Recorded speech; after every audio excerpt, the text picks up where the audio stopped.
Тады будзем пачынаць пра шизафрэнію. Я сабе музычку трошкі цішэй зраблю. То гэта адштурхоўвае увагу насамрэч. Так, значыцца,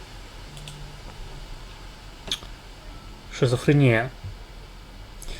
Досыць цікавая тэма.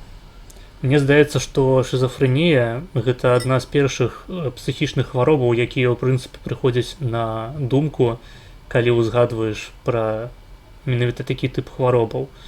І сапраўды гэта хвароба адна з самых распаўсюджаных у свеце.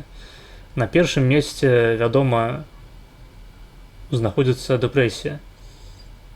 Праз дэпрэсію праходзіць па некаторых ацэнках нават да 40% асобаў ад сусветнай папуляцыі людзей. Гэта сапраўды досыць распаўсюджаная хвароба, але, як мы абмяркоўвалі раней, гэта хвароба, з якой асоба можа выйсці, вылікавацца, і, ў прынцыпе, яна хоць і смяротна небяспечная, але паканальная, прынамсі. Шизафрэнія гэта хіба што другая па распаўсюджанасці хвароба псіхічная, якая датычыць прыкладна 1% ад усяго насельніцтва зямлі. Здаецца, невялікая лічба 1%, але калі мы кажам пра Беларусь, напрыклад, это вось 1 на 100 чалавек, то бок у Беларусі пражывае прыкладна 10 мільёнаў чалавек, ужо менш, але, дапусцім, для прастаты аблічэнняў 1 чалавек на 100 хворы шизафрэніяй, і гэта значыць, што ва ўсёй Беларусі прыкладна 100 000 хворых шизафрэнікаў. Будзем так іх называць шизафрэнікамі, але, вядома, я не маю на ўвазе ніякай стыгматызацыі. Выкарыстоўваю гэты тэрмін чыста для зручнасці, так прасцей казаць, не паўтараючы кожны раз людзі хворыя на шизафрэнію. Перыядычна буду казаць проста шизафрэнікі, не маючы нічога благога на ўвазе. Дык вось, 100 000 досыць сур'ёзная лічба. У Польшчы, у якой я пражываю, 40 мільёнаў насельніцтва, 400 000 чалавек. Вядома, у кожнай папуляцыі, у залежнасці ад краіны, гэтыя лічбы будуць разніцца, але агулам, у сярэднім, па зямным шары, гэта другая па сутнасці па распаўсюджанасці хвароба ў свеце.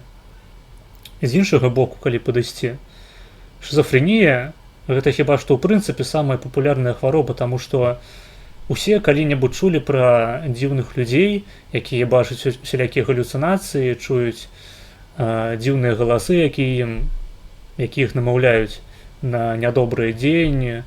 Усе чулі пра усялякія выпадкі, калі такія людзі здараліся небяспечнымі для грамадства. І дзякуючы ў тым ліку поп-культуры, якая папулярызавала ў свой час псіхадэлікі, псіхедэлічныя жанры музыкі, мне здаецца, шизафрэнія набыла статус культавай хваробы насамрэч. Пры тым, што рамантычнага нічога у тым, каб быць шизафрэнікам, няма. І сёння я пастараюся вам гэта давесці. Значыцца, што такое ў прынцыпе шизафрэнія? Як і любая іншая хвароба, яна дэфінюецца ў першую чаргу праз свае сімптомы. Вось, і гэтыя самыя сімптомы, яны апісаныя што ў DSM-5, што ICD-11, гэта такія зборнікі, у выпадку з DSM гэта зборнік амерыканскія дыягнастычных крытэрыяў для псіхічных хваробаў, а ICD гэта такая міжнародны такі зборнік, які змяшчае ў сябе у тым ліку іншыя розныя захворванні. І гэтыя абодва зборнікі асноўныя, якімі карыстаюцца медыкі па ўсім свеце, што да крытэрыяў, да саміх сімптомаў спецыялісты згаджаюцца, толькі ёсць пэўныя адрозненні у тым, праз які час гэтыя самыя сімптомы павінны выступаць у асобы, каб гэтую самую асобу залічыць хворай. там есть пэўныя адрозненні, але ў прынцыпе, калі не звяртаць увагі на гэтыя лічбы, якія ў нашай дыскусіі сённяшняй не будуць мець вырашальнага нейкага значэння, крытэрыі застаюцца адны і тыя ж самыя. Але да іх пяройдзем праз пару хвілінаў. Спачатку я распавяду трошкі яшчэ пра розніцу, пра рызыкі пэўныя гэтага захворвання сярод розных катэгорыяў насельніцтва. Я ўжо ўзгадаў, што гэта прыкладна 1% ад папуляцыі. Ацэнкі розніцы, але прыкладна так. І вядома з статыстычных даных, што мужчыны хварэюць шызафрэніяй нашмат часцей, чым жанчыны. У 2,5 разы часцей. Пры гэтым, вядома, маюцца пэўныя меркаванне наконт таго, што гэтыя адрозненні выкліканыя хутчэй за ўсё не рэальнай перавагай шызафрэнікаў сярод мужчынаў, а пэўнымі статыстычнымі памылкамі альбо праблемай у дыягностыцы. Але прымем, што гэтыя статыстычныя даныя, якіх насамрэч досыць шмат, праўдзівыя. Мужчыны сапраўды часцей хваруюць шызафрэніяй, чым жанчыны. Па ўзросце, калі казаць, ось у чым адрозненне шызафрэніі ад аўтызму, пра які мы размаўлялі на папярэднім стрыме, на папярэднім мазгенезе. Галоўнае адрозненне заключаецца ў тым, што аўтысты, адрозненняў там шмат, але калі мы кажам канкрэтна пра ўзрост, аўтысты бачныя з самага маленства. З самага маленства мы можам дыягнаставаць асобу, маючы тую ці іншую колькасць сімптомаў, характэрных для аўтызму. Нагадваю, што аўтызм гэта спектр, і такіх дзяцей, асабліва калі яны на спектры вельмі блізка да ускрайніх значэнняў, вельмі лёгка адразу дыягнаставаць і прыступіць да лекавання. У выпадку шызафрэніі сітуацыя зусім іншая, таму што шызафрэніі пачынаюць хварэць мужчыны прыкладна ад 20 до 25 год, а жанчыны звычайна ад 25 до 30 год. Пры гэтым існуюць выпадкі захворванняў у юнацтве і нават у дзяцінстве. Гэта нашмат меншыя адсоткі папуляцыі. Існуюць выпадкі, калі асобы хварэюць пасля 40 год, пасля 60 год. Это называецца познія выпадкі шызафрэніі. Таксама не тое, каб вельмі распаўсюджаная. Асноўная колькасць выпадкаў шызафрэніі тычыцца таго перыяду, калі маладыя людзі пасля, скажам, школьнай адукацыі пачынаюць сваё самастойнае альбо яшчэ ў дадатак акадэміцкае жыццё, скажам, атрымліваюць вышэйшую адукацыю. І менавіта ў гэты самы момант, такі досыць уразлівы з пэўнага пункту гледжання, шызафрэнія гэтых асобаў і насцігае. Дык што ж такое гэтая самая шызафрэнія? Якія яе сімптомы, як мы можам яе акрэсліць? Значыць, для характарызацыі шызафрэніі існуе тры групы сімптомаў. Першая група гэта пазітыўныя сімптомы, другая група негатыўныя, і трэцяя група гэта когнітыўныя сімптомы. Зараз будзем разбірацца, што гэта ўсё значыць. Дарэчы, у каго будуць пытанні па тэме лекцыі, пішыце іх у чат, я зачытаю. З пытаннямі не па тэме папрашу ўжо пасля. Нават калі вы зараз напішыце, я не буду іх абмяркоўваць, хутчэй за ўсё. Дык вось. Што такое, ў прынцыпе, пазітыўныя і негатыўныя сімптомы? Гэтая тэрміналогія выкарыстоўваецца не толькі ў дачыненні да шызафрэніі. Трэба ўвогуле зняць навушнікі, это не дапамагае ніяк. Усё роўна нічога не гляджу зараз. Тэрміналогія пазітыўная і негатыўная сімптаматыка стасуецца ў самых розных іншых хваробах. Пазітыўныя сімптомы гэта тыя сімптомы, якія не назіраюцца ў здаровага чалавека. То бок у выпадку з шизафрэніяй гэта што? Гэта ў нас у першую чаргу псіхоз. Што такое псіхоз? Гэта стан чалавека, для якога характэрныя тыя самыя галюцынацыі, усім вядомыя, і трызнення рознага характару. Это называецца пазітыўныя сімптомы, таму што псіхозы не выступаюць у нармальных людзей. Нармальныя людзі большую частку свайго жыцця не дасвядчаюць ані галюцынацыяў, ані трызнення. Хіба што яны знаходзяцца ў стане пэўнай паталогіі, як, напрыклад, высокая тэмпература звычайна таксама даводзіць да трызнення. Але зноў ж такі гэта не нармальны стан, гэта стан хваробы у першую чаргу. Негатыўныя сімптомы гэта сімптомы, якія наадварот маюцца ў здаровага чалавека, але адсутнічаюць у хворага. Напрыклад, для шизафрэніі негатыўнымі сімптомамі з'яўляецца апатыя, ангедонія, эмацыйная беднасць, беднасць мовы і гэтак далей. То бок тыя навыкі, тыя характарыстыкі, якія вельмі ўласцівыя звычайным здаровым асобам. Але шизафрэнікі маюць з гэтым праблему. Гэта тое, што называецца негатыўнымі сімптомамі. Ну і когнітыўныя сімптомы гэта усялякія праблемы з мысленнем, з вырашэннем заданняў. Вось мы сёння будзем з вамі відосікі глядзець з пацыентамі шизафрэнікамі.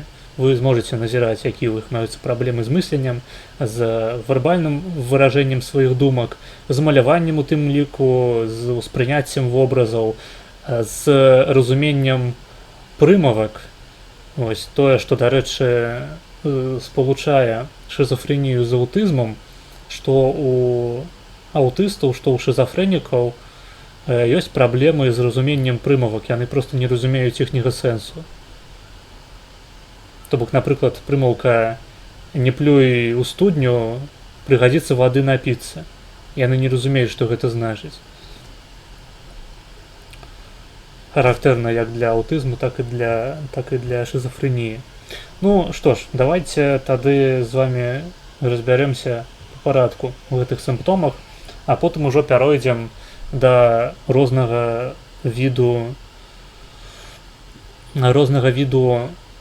neuronальных карэлятаў і тэорыяў шизафрэніі на ўзроўні менавіта неўрабіялогіі.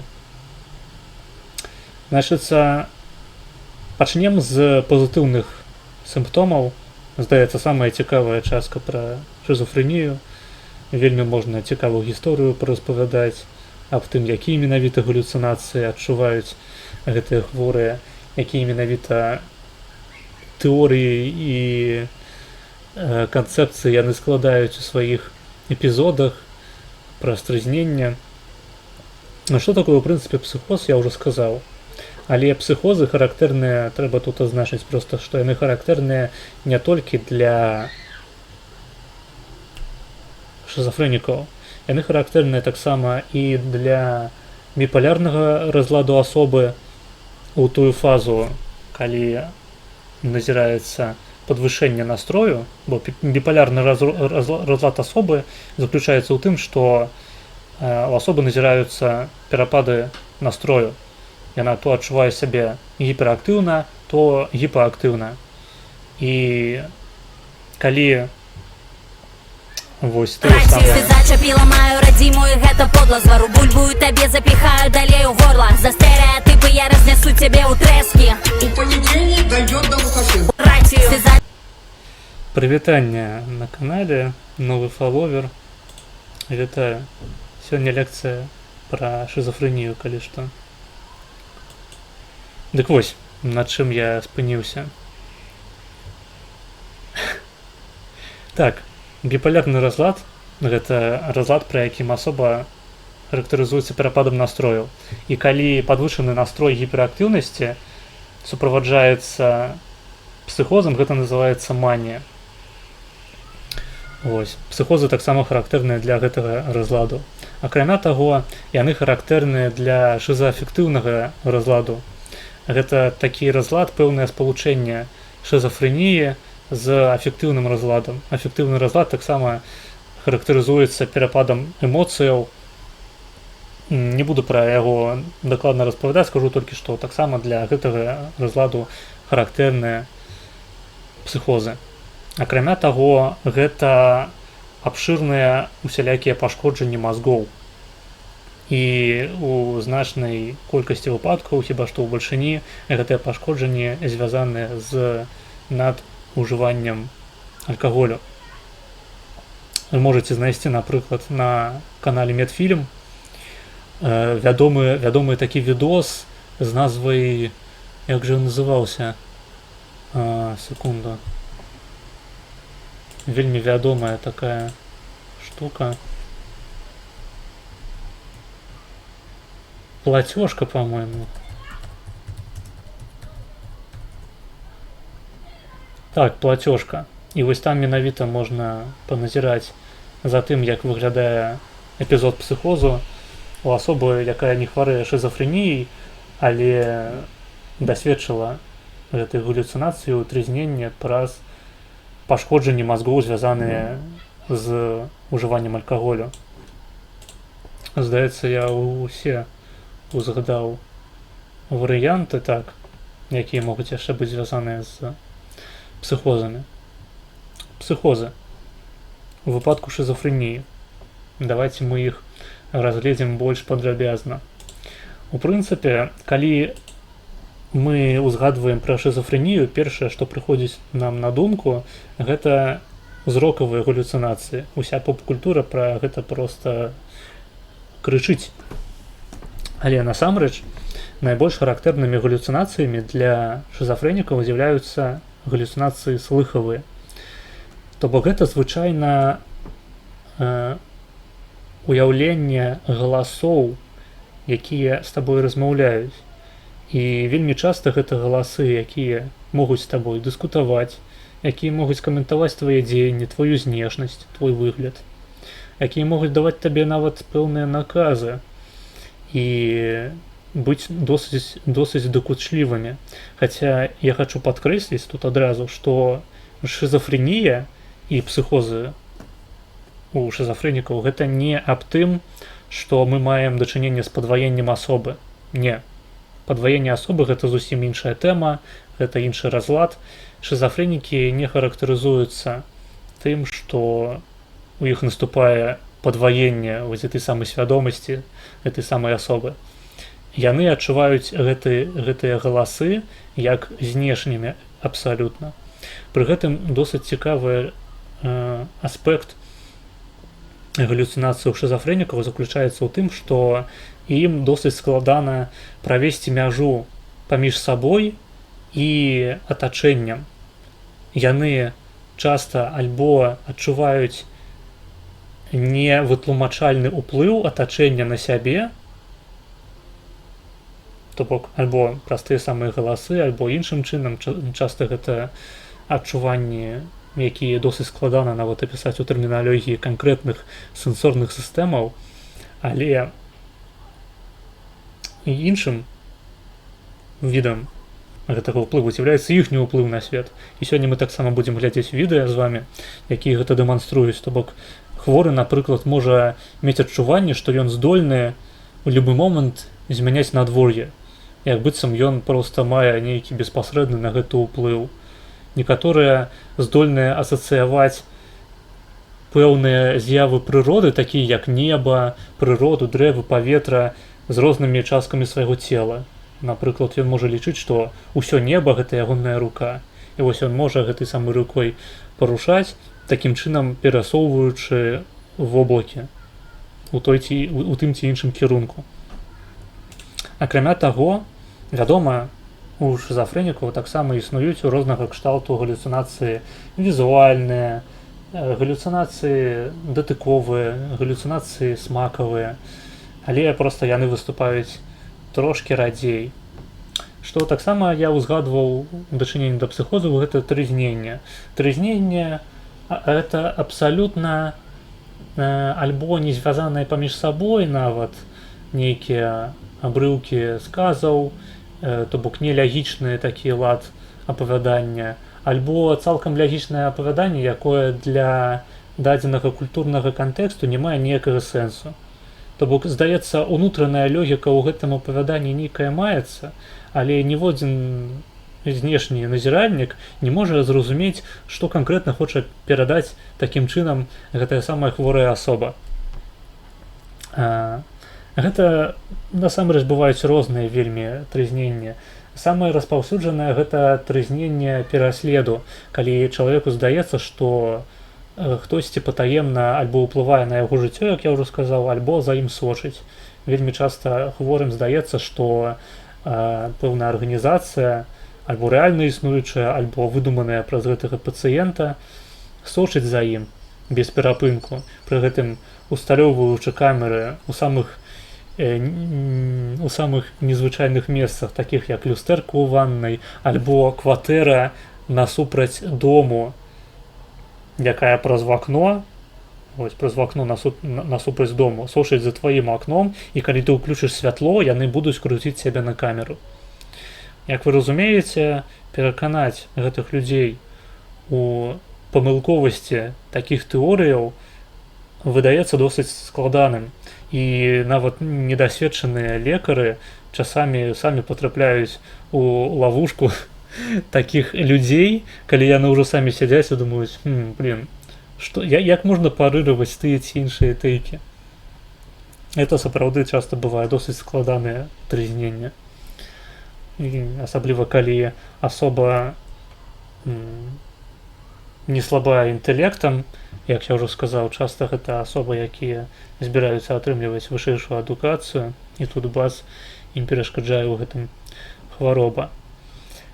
Часамі, але не тое, каб гэта распаўсюджаны варыянт, сустракаецца, вядома, уяўленне сябе іншай асобай. Зноў ж такі мы тут назіраем гэтую характарыстычную рысу, адсутнасць межаў надзейных паміж сабой і іншымі людзьмі. У гэтым выпадку праяўляецца гэта у выглядзе вядомых нам Напалеонаў, якія па слыхах запаўняюць псіхіятрычныя шпіталі, хаця насамрэч гэта не тое, каб самы распаўсюджаны сімптом псіхозу шызафрэнікаў. Хаця таксама такое маецца. Гэта можа праяўляцца не толькі праз канкрэтнае уяўленне сябе іншай асобай. Як я ўжо казаў, гэта можа быць змешванне думак. Чалавек можа уяўляць сабе, што думкі, якія ён думае ў сваёй галаве, яны не зусім ягоныя, яны, мабыць, чыйсьці іншыя, альбо што ён, наадварот, здольны пабачыць, аб чым думае іншая асоба. Хаця, вядома, ён мыліцца проста ва ўсім, і нават калі ён спрабуе пэўным чынам пэўныя такія рэчы здзейсніць, альбо прачытаць думкі іншай асобы, альбо, як я ўжо казаў, пакіраваць надвор'ем, гэта у яго не атрымоўваецца, ён гэта сваім нейкім дзіўным чынам тлумачыць. Сёння мы таксама гэта пабачым у відэа. І, дарэчы, тое, што я заўважыў, пакуль займаўся тэмай, дасведчанне псіхозу увогуле насамрэч досыць моцна падобнае да таго, што мы адчуваем падчас сну, калі мы бачым нашыя сны, уласна кажучы. І асабліва, калі мы іх бачым пад тэмпературай. Тое, што адбываецца ў сне, то бок той хаос лічбаў, напрыклад, хаос вобразаў, нездольнасць распазнаць канкрэтныя нейкія дэталі, канкрэтную ніць апавядання. Гэта тут тыя менавіта рысы, якія вельмі характэрныя для псіхозу шызафрэнікаў. Такім чынам, магчыма, варта шукаць гэтых паралеляў далей паміж сном і тым станам, у якім апыняюцца людзі хворыя на шызафрэнію. Я думаю, хіба што мы з вамі зараз акурат паглядзім які-небудзь відосік, які акурат нам прадэманструе, як выглядае шизофренія. Так, музончик пакуль што выключам.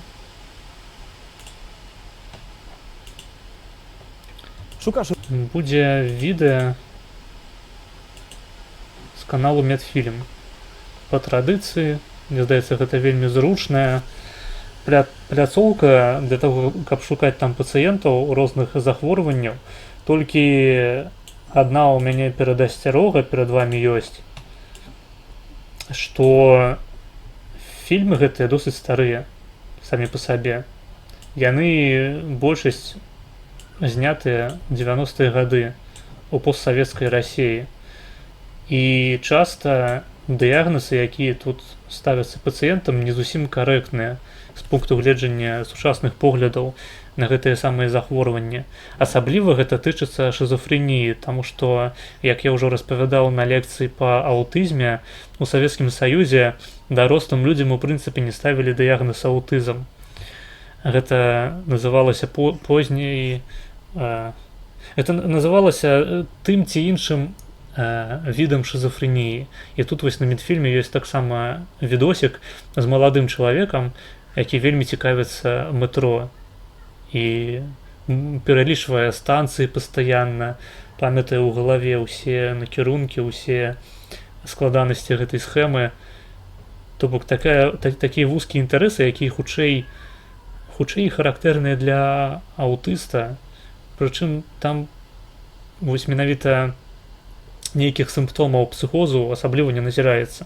Ну, я, мабыць, вам сёння таксама пакажу. Але зараз я вам прадэманструю відэа з каналу Медфільм. Называется «Шизофрения. Бред преследования. Видение голоса». І, на мой погляд, тут мы бачым класычны выпадак менавіта самый што ни на ёсць шизофрении. Следующему больному 20 лет. Заболевание также началось в старших классах школы. До этого прекрасно учился, проявлял некоторые математические способности. Первый острый приступ сопровождался массивным несистематизированным бредом, бурным возбуждением.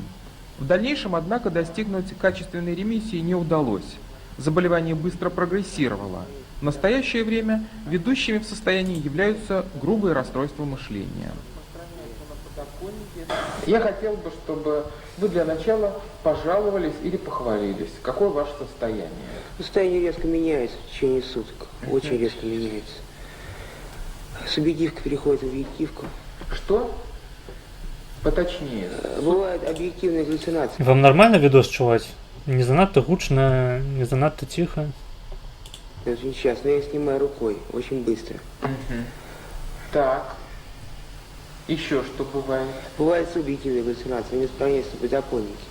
Они Распространяются на подоконнике, это неприятно очень. распространяются на подоконнике, это неприятно. Да. Бок, звярніце ўвагу, пацыент праводзіць падзел паміж суб'ектыўнымі і аб'ектыўнымі галлюцынацыямі, як быццам бываюць у прынцыпе пэўныя аб'ектыўныя дасведчанні, якія мы супрацьпастаўляем суб'ектыўным. Далей, калі яго папросяць прывесці канкрэтныя крытэрыі, як ён падзяляе суб'ектыўныя ад аб'ектыўных, ён будзе блытацца вельмі моцна. Ну, гэта пабачыце. Это неприятно. Так, хорошо, еще что бывает? Сердце болит, но с сердцем, я думаю, у нас все будет нормально. Так, еще что? Так, серость небольшая, но это можно снять немножко. Что через небольшая? сердце. Серость, но это можно... Серость небольшая. Это можно снять через сердце, я думаю, что все будет нормально.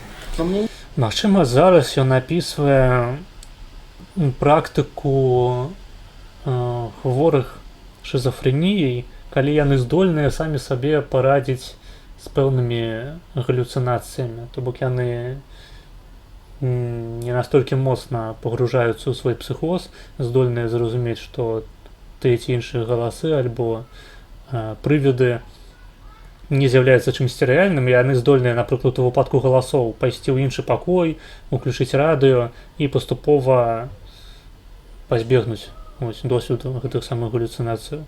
Магчыма, нешта такое робіць гэты хлопец, то бок рукой нейкім чынам здымае вось гэтыя самыя галлюцынацыі. Магчыма, ён такім чынам падзяляе суб'ектыўныя ад аб'ектыўных, праз тое, што на аб'ектыўныя, гэта зараз ён, па-моему, казаў пра аб'ектыўныя, так? Серость небольшая, но это можно снять. Так, еще что?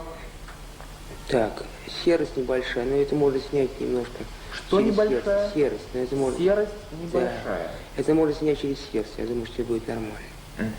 Но мне непонятно, что такое серость. Ну это тоже что-то вроде не серость, это галлюцинация, скорее всего. Да, это галлюцинация. Где это она, серость. эта галлюцинация? Где эта серость? Ну, в воздухе бывает такая небольшая, летает. Я немножко это тоже сам снимаю, сам выхожу из этого. Сами снимаете. Так, еще что? Саша, еще что вас беспокоит? Ну, солнце. Солнцем я тоже могу установить через... Я думаю, зараз ён пра гэта скажа, але окей. Пазней ён будзе праводзіць іншую дыстынкцыю паміж суб'ектыўнымі і аб'ектыўнымі галлюцынацыямі. То бок таксама тут пэўная мяшанка думак прысутнічае. Библию у меня... Что это вы тихонечко сказали? А? А можно это говорить? Все, что меня беспокоит? Все, можете говорить абсолютно. Ну хорошо, я скажу, что в Библии нарушена буква «и», она остановилась на 1/3 Рот и нет. плюс 2/3. Ага. Так. Вот, и я сам установил. Я очень часто рисую водяные знаки на Библии. Совершенно случайно получается у меня, совершенно случайно. Я нарисовал 13 параллельных линий, рисовал треугольник, знак вечности. Совершенно случайно. И это помогло. Помогло от чего? От болезни. А у вас есть какая-то болезнь? Да, я болен. Чем? Буквой «и». Ну как это, такой болезнь вроде... Зноў ж такі звярніце ўвагу на тое, што часцей за ўсё ў бальшыні выпадкаў шызафрэнікі не разумеюць самой канцэпцыі псіхічнага захворвання і тым больш шызафрэніі.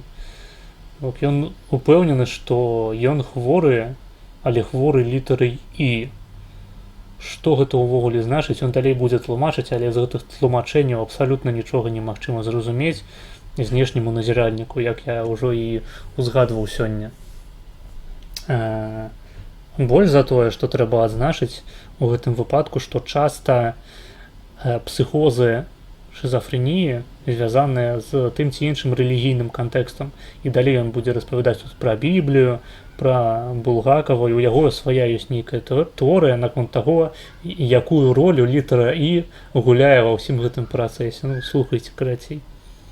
Вроде бы нет в реестре заболеваний. Это болезнь психическая или физическая? Это болезнь скорее физическая, да. Что это такое? Все-таки опишите. Это координация, скорее всего. Она была в любом случае нарушена, кем бы я ни был. Гэта псіхічная... Не, ён сказаў, што гэта фізычная хвароба, што гэта хутчэй за ўсё каардынаты. Зноў ж такі, што гэта азначае, немагчыма зразумець. І ён... Вось што характэрна, часта яны даюць розныя тлумачэнні, як я ўжо і узгадваў сёння, для, здавалася, паднолькавых адных і тых жа рэчаў у рамках аднаго і таго ж аповеда. Вот. А кто вы есть? Вы говорите, кем бы я ни была, вы кто есть? Я этого не скажу пока. Хорошо, не обязательно. Ну хорошо, Саша, вот вы нам перечислили, вы все перечислили, что вас беспокоит, или есть еще что-то? Ну что ж, такие зрительные галлюцинации, что я человека вижу какого-то со стороны. Вот. Потом Не закрывайте рот. тени какие-то не такие. Тени от чего? От ламп. От ламп. Никаких. Да, немножко раздваиваются чуть-чуть тени. Это неприятно, это мешает разговору. Так, еще что?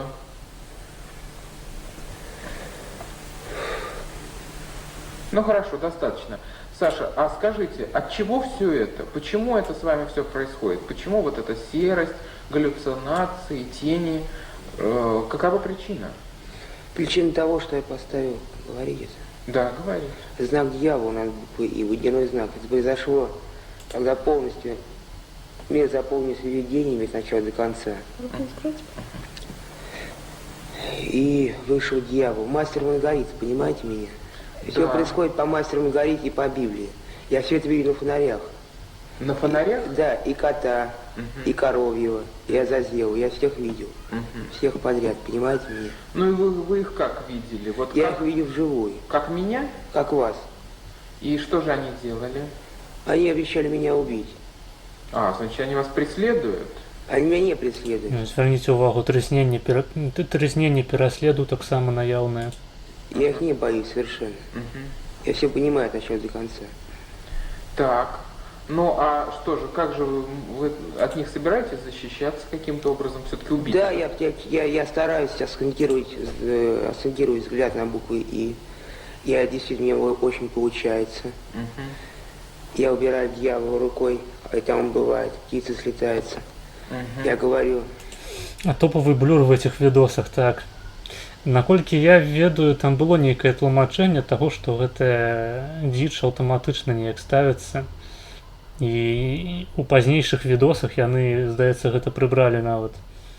Не ведаю, у прынцыпе, як працавала гэтая працэдура і навошта, магчыма, былі нейкія рэгуляцыі, але сапраўды уявіць сабе больш бессэнсоўную хуету, чым гэтая пляшка, просто немагчыма, блядь. уйди, дьявол. Вы говорите, есть тени, есть, значит, вот какие-то видения, вроде бы там... Ну, я вижу сложное пространство на окнах, ну и что, это действительно так. Что вы видите? Сложное пространство, я должен их видеть. Сложное пространство на окнах? Да. А что это такое? Это ближе скорее к математике, это ближе даже не к математике, а к метафизике. Вообще-то по жизни я должен строить 21 кольцо. Гэтая пляшка, яна просто хацела монаброў ягоную схаваць. А объясните об этом. Только...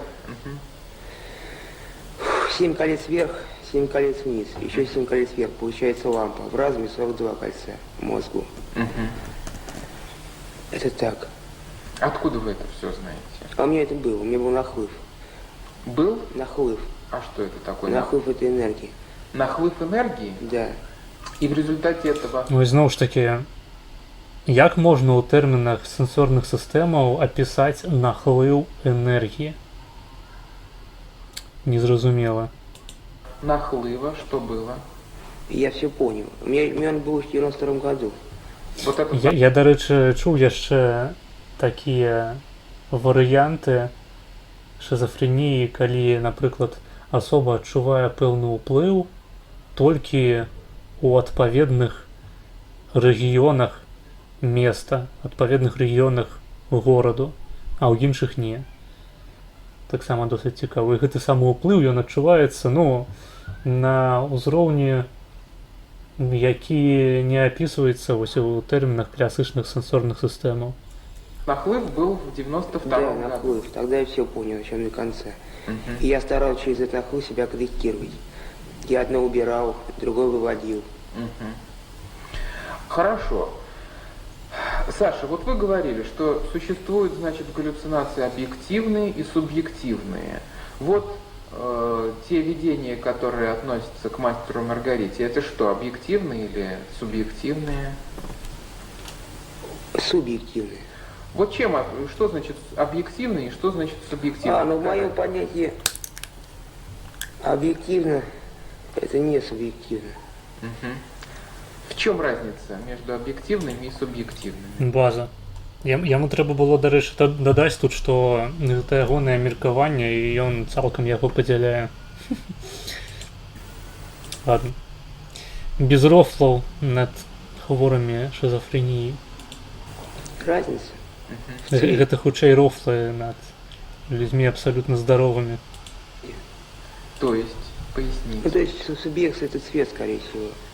Субъекция это цвет, Да. а объективная, Объект это объект. то есть Вось раней ён прыводзіў іншыя крытэрыі для падзелу суб'ектыўных і аб'ектыўных галлюцинацыяў. Ну, это дома, это буквы. Это же буквы, твердые буквы. А что значит твердые буквы? Пока я понимаю, как твердые.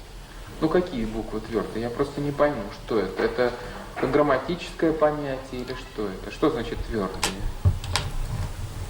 Твердых букв не бывает, я понимаю. Твердых букв не бывает. Твердых букв не бывает? А-а. А зачем вы о них начали говорить, если их не бывает? Но они могут быть твердые, они иногда двигаются, иногда нет. Где они двигаются? О чем вы говорите? Что это? Текст, написанная книга или Ну, что? например, Библию все Балатаніна спачатку кажа, што літары цвёрдыя, потым што не бываюць цвёрдыя літары, ён гэта разумее. Магчыма, у гэтым моманце ён стараўся зрабіць уражанне здаровага чалавека. Я-то разумею, не бывае цвёрдых літараў, так. Я, конечно, их бачу, блядь, як яны рухаюцца з месца на месца, але, доктор, я вас хочу пераканаць у тым, што я абсалютна здаровы. Ніякіх цвёрдых літараў няма. Літара І, да, якая літара І? Я цяпер за літару А. Ось. Ну, не ведаю конкретна, што у гэтым моманце мелася на ўвазе. происходит через Библию. Так. Извините. Я стараюся разабраць ягоную гаворку, але самі разумееце, што гэта досыць няўдзячная праца. Все происходит через Библию. От начала до конца весь этот мир мой построен на Библии. Мгм. И каким же образом вот наш мир соотносится с Библией? Ну, прямая связь совершенно. От того, как я читаю Библию, зависит состояние этого мира. Тайны этого мира? Да, Ну а вы можете как-то влиять на этот мир? могу. Каким образом? Какие у вас есть способности? Но это способности рук, способности глаз, способности ног, способности тела. Ну и что это за способности? Что вы можете сделать? Изменить погоду. Изменить Ну, вось акурат тое, пра што я казаў. погоду? Да. Ну вот сейчас погода, это вы ее такой сделали? Можете нам сделать сейчас лето? Лето? Да. Да нет, сейчас немножко тучи, неприятно. Саша, а какое у вас образование? Ну, вось лета ён не можа зрабіць, таму што зараз тучы, але яго акурат і папрасілі як бы прыбраць гэтыя тучы. Ну, кажа, непрыемна. Дзіўнаватае тлумачэнне таго, што, ну, рэальна гэты чалавек не здольны змяняць надвор'е. 8 классов, как курс техники. Мгм. И вы хорошо учились? Да, Бог никогда не оставлял, учусь хорошо. И поступи потом в технику. Мгм. А что за техникум? Радиомеханический факультет радиолокации. Вы сами хотели туда поступить? Сам хотел, да. мне Интересно было. было учиться? Мне нравится математика, философия, две науки, о которых я нажимал. Мгм. А там философию проходили в технику? Проходили основы. Мгм. Ну и вот сейчас, какое ваше положение? Вы ведь не учитесь, да? Напиздел обычный идилолу долбоёб из Твиттера. Ну... Не будзе стыгматызацыі на сённяшнім стрыме. Не любы долбоёб з Твиттеру можа прыдумаць апраўданне ў выглядзе шизофрэніі. Часцей за ўсё гэта просто долбоёб. Вітаю, прывітанне. Нет, ну я поеду, хочу ехать в деревню. Мгм. На достаточно длительный срок, чтобы там учиться. Работать. Сначала работать. Я буду много работать. Чем бы вы хотели заниматься? Медициной. Ну, для того, чтобы заниматься медициной, нужен диплом врача, наверное. И, естественно, хочу его получить. Каким образом? Поступить в институт куда-нибудь. Мгм. И каким же врачом бы вы хотели быть? Либо психиатром, либо хирургом, либо все вместе. Психиатром и хирургом вместе? Это можно как-то сделать. Переселение душ, я это покажу. Мгм. Так. Ну и для чего это вам нужно? Ну, для того, чтобы немножко понять себя, понять людей. Обращает на себя внимание сложный, крайне противоречивый, по большей части непонятный слушателю строй ассоциаций больного. Он допускает взаимоисключающие утверждения. За внешнеупорядоченной речью мы не видим столь же стройной мысли. Данное расстройство называется разорванностью и весьма характерно для шизофрении. В речи больного мы находим выдуманные слова, неологизмы, которые отражают символический характер его мышления. Так, яшчэ адзін аспект. Калі ўжо зайшла гаворка пра адукацыю, вось ён казаў, што хоча атрымаць дыплом, скажу пару словаў наконт когнітыўных сімптомаў шизофрэніі. Менавіта, як я ўжо і казаў раней,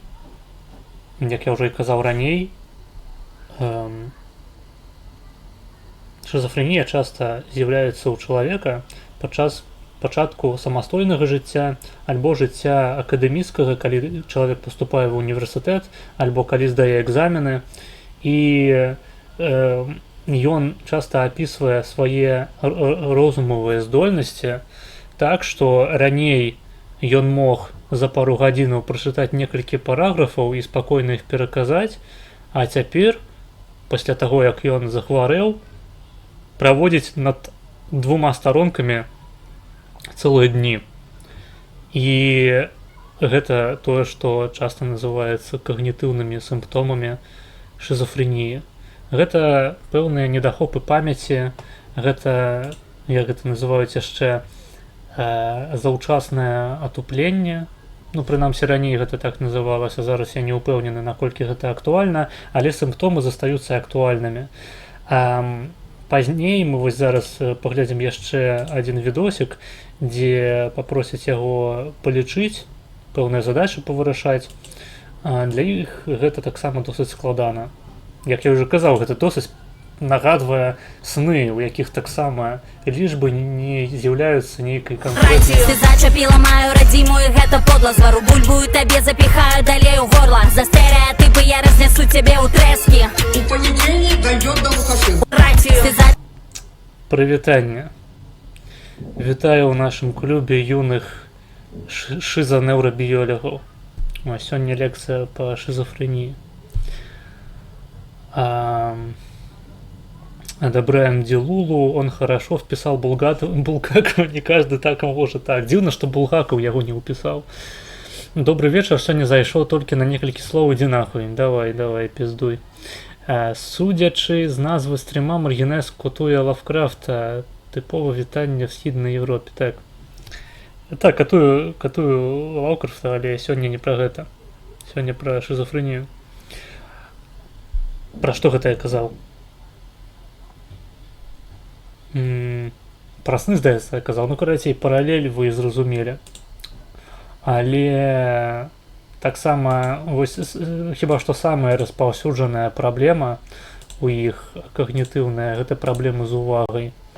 Таксама вельмі цяжка засяродзіць сваю увагу на канкрэтнай нейкай рэчы.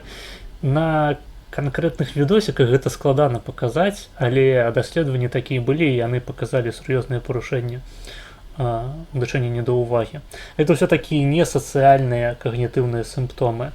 Калі мы кажам пра сацыяльныя сімптомы, то яны вельмі падобныя да тых сімптомаў, якія мы назіралі ў аўтыстаў. То бок гэта праблемы з theory of mind, то бок праблемы з разуменнем таго, як працуе мысленне іншай асобы, і праблемы з тым, каб паставіць сябе на яе месца.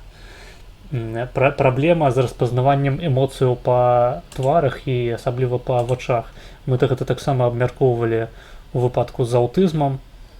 Часта ім для дыягностыкі аўтызму даюцца тэсты на распазнаванне эмоцыяў. Тое ж самае дзейнічае ў выпадку шизофрэніі. Увогуле, паколькі мы ўжо з вами абмеркавалі, здаецца, большасць сімптомаў, хацеў бы звярнуць вашу ўвагу на пэўныя паралелі, якія назіраюцца паміж аўтызмам і шизофрэніяй. То бок сярод паралеляў можна азначыць ужо тое, што гэта людзі з вельмі спецыфічнымі інтарэсамі. Калі кажам пра аўтыстаў, гэта менавіта што інтарэсы, гэта спецыфічныя хобі, калекцыянерства альбо проста дзіўныя заняткі, тыпу рэстаўрацыі усялякіх старых прыборчыкаў альбо зацікаўленасць у метро і вывучэнне ўсіх ягоных станцыяў. У выпадку шизофрэніі гэта хутчэй такія ідэі фікс. То бок, як мы пачулі ў папярэднім відэа, гэта нейкая апантанасць літарай І, незразумела чаму. У будаванні гэта ўсё ў тэорыю, што ўсё завязана на майстары і Маргарыце, плюс яшчэ да гэтага дадаецца жаданне паказаць усяму свету, што магчымае перасяленне душ, таму трэба атрымаць медыцынскую адукацыю, псіхіятрычную, хірургічную. Вось. Пэўныя паралелі прасочваюцца. Праблемы са счытваннем эмоцыяў па тварах, гэта я толькі што апісваў. Праблемы з разуменнем прымавак, як я ўжо казаў, не плюю студню, прыгадзіцца вады напіцца. Тут, наколькі я памятаю, у наступным відосе гэта таксама будзе. Але адрозненні пэўныя таксама маюцца.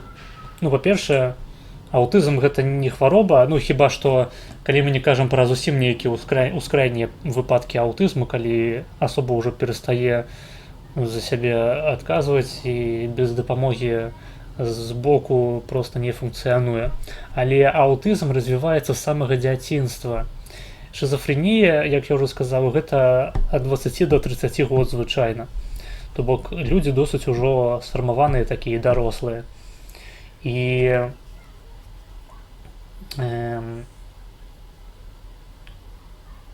шизофренія гэта менавіта праз гэты працэс называецца хваробай, хаця што аўтызм, што шизофренія гэта такія разлады хваробы, якія вельмі моцна наследуюцца, перадаюцца ў спадчыну генетычна. То бок калі у вашай сям'і ёсць асобы аўтыстычныя альбо хворыя на шизофренію, то у вас існуе нашмат большая верагоднасць таксама захварэць ёй, чым у сярэднім па папуляцыі, так скажем. І ёсць пэўныя таксама дэбаты наконт таго, ці насамрэч шизофренія гэта хвароба, якая сапраўды выступае з самага маленства, але ніяк не маніфестуецца проста, таму мы так кажам, што хварэюць асобы ў досыць познім узросце. Ці наадварот, што гэта развіваецца менавіта ў гэтым узросце і тады, калі мы назіраем першыя эпізоды псіхозу. Ну, невядома, гэта досыць складана з пункту гледжання дыягностыкі, таму што зразумець вось гэты канкрэтны стан мазгоў, пра які мы будзем далей казаць, ён выкліканы тым, што ён так развіваўся праз усё жыццё. Стыдно и больно. Так. Стыдно и больно. Так, донат прыйшоў, секундушку. Скончу думку. Гэта так зрабілася таму, што ён развіваўся ўсё жыццё такім чынам, проста мы не маглі гэта заўважыць. Ці канкрэтна ў гэты момант наступіла змена? Складана зразумець. Хаця існуюць пэўныя методы, якія зараз развіваюцца, толькі спадзяюся, што яны будуць паспяховымі. Дыягностыкі, так бы мовіць, прафілактыкі шизофренії просто па сканах мазгоў. Таму што здаецца, што ўсё ж такі гэта хвароба, якая пэўным чынам індукуецца. То бок так, у вас ёсць пэўны такі багаж генетычны, які стварае для вас вышэйшую верагоднасць таго, што вы захварэеце, калі ў вашай сям'і ёсць шизофрэнікі. Але гэта, здаецца, нібыта павінна быць пэўным чынам, пэўны імпульс павінен быць заданы. То бок тая самая, як я ўжо казаў, адукацыя, нейкі стрэс звязаны з самастойным жыццём, альбо таксама стрэс звязаны з пубертатам. Частенька сустракаюцца выпадкі шизофреніі менавіта ў юнацтве, у юнацкім узросце. Магчыма, гэта неяк звязана, але гэта я забягаю наперад. Трэба адказаць на донат. Донат. Дарэчы, донатце. Гэта заўсёды дарэчна.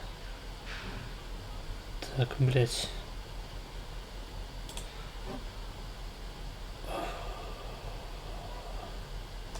Знайсці б тут і ў гэтым стрымлэпсе, я не тое, каб даўно. Вось, здаецца, яно. О, донат ад Фейлор Коупоука. $1 піша Маргінезу на відродження білої Білорусі та пошуки білої цицястої фертильної полячки. Дякую за $1. І дякую за пожаданні. Безумоўна, тое, чым мы тут і займаемся цэлымі гадзінамі, адбудоўваем белую Беларусь. Новая Беларусь будучыня будзе шизарэспублікай. Я так лічу. шизофрэнія страшэнная херня насамрэч. Так ёсць, менавіта гэта і намагаюся вам давесці сёння. Дайце грошы, так, дайце грошы. Будзе стрым у аўторак, магчыма, у які-небудзь іншы дзень. Так ці іначай будзе які-небудзь дадатковы стрым. Значыцца, давайте я вам пакажу наступнае відэа. Наступнае відэа таксама досыць цікавае, з тым жа самым пацыентам, дзе будуць прадэманстраваныя некаторыя іншыя сімптомы, якія мы ўжо паспелі альбо не паспелі яшчэ узгадаць. Зараз вам выведу. Вось, называется відэо «Шизофрения. Рисунки больного. Бред преследования». Глядим. Особенно ярко эта склонность к символизму проявляется в рисунках больного. Скажите, а вы нам могли бы что-нибудь изобразить вот относительно, может быть, тех видений, которых, может быть, чтобы нам это было немного более понятно? Что-нибудь я такое. От руки, не думаю. Да. Так, вот что это такое? Это буква И. Ну, буква И пишется Вось, обычно бачыце, гэта літара І, оказывается. гораздо проще. Я нарисовал вот так. Ага. Можете посмотреть, это действительно так. Но я это плохо вижу. Может быть, вы поясните, что здесь, какие здесь есть, так сказать, хорошо. элементы рисунка? Это немножко похоже. Скажем, гэта можа здацца пэўнай эксцэнтрычнасцю, ён так бачыць, вось, сучаснае мастацтва, яно прыкладна так і выглядае, але гэта не з'яўляецца ягоным свядомым жаданнем намаляваць хуйню. Ён не хацеў намаляваць хуйню, ён хацеў намаляваць літару І, як і ў выпадку там наступных малюнкаў. Тыя самыя праблемы ўзнікаюць на ўзроўні ўспрыняцця вобразаў і ўспрыняцця нават тэксту, таму што ён раней ужо ўзгадваў, што яго літары расплываюцца, ёсць цвёрдыя нейкія літары, і яму некаторыя з гэтых літараў могуць быць непрыемнымі. Асабліва ўлічваючы, што адну з гэтых літараў ён зрабіў сваёй ідэі фікс. На что не похоже? Похоже на Библию. Самі разумееце, ўспрыняццё ускладненае досыць. Библия не может быть, на что не похожа эта книга. Это не предмет, это книга. Угу. Так, ну, может быть, еще что-то вы нам нарисуете. Только обязательно объясните, что вы рисуете, чтобы нам было понятно. Угу. Ну, пусть это будет завязка с треугольником какая-то. Вось, зноў ж такі, звярніце ўвагу, ён намаляваў нешта і толькі потым пачаў надаваць гэтаму малюнку значэнне. Я не зусім упэўнены, як можна гэта канкрэтна праінтэрпрэтаваць. Магчыма, ён у прынцыпе не здольны мэтанакіравана штосьці намаляваць. Ён можа толькі зрабіць якую-небудзь загагуліну і ўжо постфактум надаць ёй пэўнае значэнне. Хаця тут зноў ж такі, вось тое, што ён зараз апісвае, не мае ніякага сэнсу абсалютна. Будет завязка с треугольником какая-то. Завязка с треугольником. Что это означает? Что это значит? Это знак вечности. Пусть будет так. Вось хай будзе так. То бок ён нібыта дадумвае ўжо постфактум, што ён такое намаляваў. Почему пусть будет так? Это может быть чем-то другим? Нет, это вечность. Это вечность, да? Это вечность, вот. Это какая-то аура получается здесь. Видите меня? Видите? Какая-то аура получается. Здесь какой-то треугольник идет. Здесь. Я себя немножко рисовал. Это вы? Немножко, да, немножко я. Ну что, это вы так образно сразу... Мне зеркало не нужно, я могу не по зеркалу. Дарэчы, я зараз узгадаў, пра што я яшчэ не сказаў. Я ж стараўся правесці паралелі і адрозненні з аўтызмам. І я на адрозненнях спыніўся і не распавёў. То бок адно гэта тое, што аўтызм развіваецца з самага дзяцінства, а шизофрэнія невядома, прынамсі, яна праяўляецца ў досыць познім узросце. Аўтысты, для аўтыстаў не характэрныя псіхозы. І шизафрэнія гэта прагрэсіруючая хвароба. Хаця існуюць некаторыя сучасныя даследаванні, якія абвяргаюць гэтую тэзу, але яна проста досыць замацаваная, таму я яе прамовіў. Насамрэч мы не ведаем дакладна, прагрэсіруючая гэта хвароба ці не. Магчыма, ілюзія таго, што яна прагрэсуе, выкліканая альбо лекаваннем пэўным, альбо адсутнасцю гэтага самага лекавання.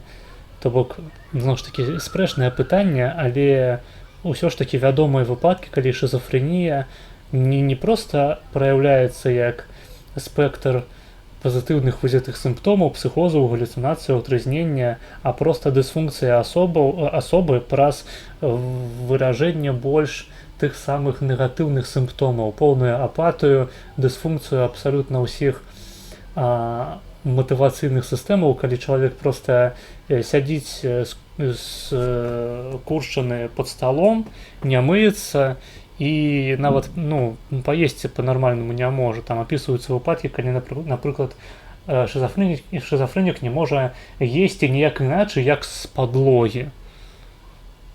Досыць спецыфічны стан.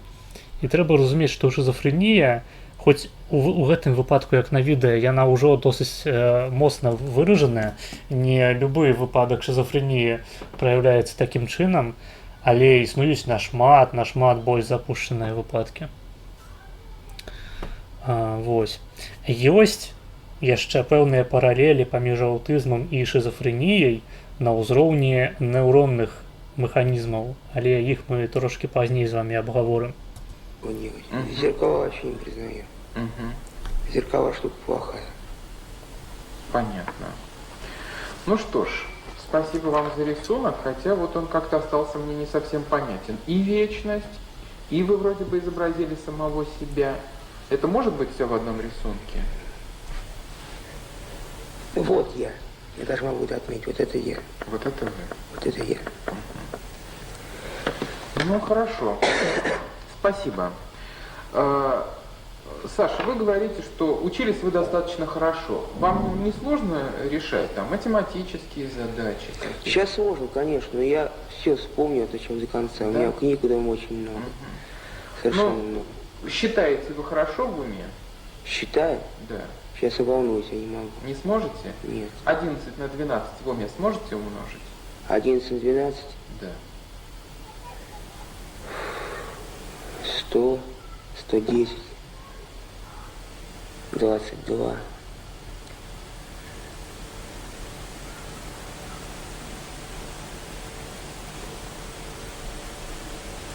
Праблемка, не можа палічыць.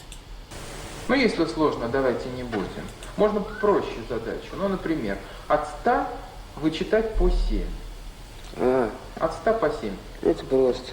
110. Гэта проста. Вось пасачыце зараз, як ім будзе ад 100 адымаць 7 па чарзе. Вычитать по 7. От 100 по 7. Это просто. 193. Так. 80. 85. Так. Еще 7. Нужно отнимать по 7. 85 минус 7.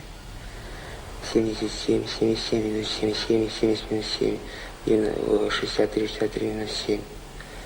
Полная блатанина. 57, 57 минус 7, 50, 50. По-моему, вы допускаете ошибки. Допускаю, на 8. Есть такое меркование. Да. Ну, хорошо. Вот последний, наверное, мой такой заумный вопрос. Вы не могли бы нам объяснить некоторые пословицы и поговорки, которые применяют люди? Вот люди говорят: не плюй в колодец, пригодится воды напиться. Что это означает? Какой здесь смысл в этих пословицах? Действительно. Колодец. Я вам дам лучше другой листочек. Вот, пожалуйста.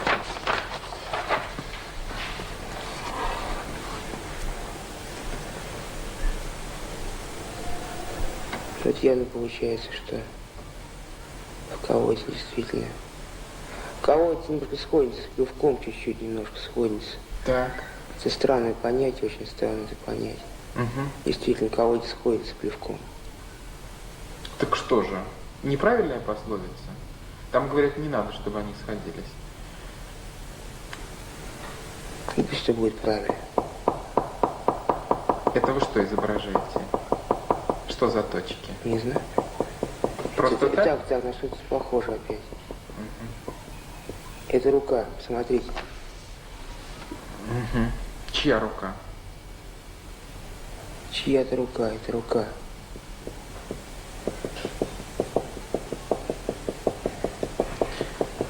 Ну, достаточно. Хорошо, Саша.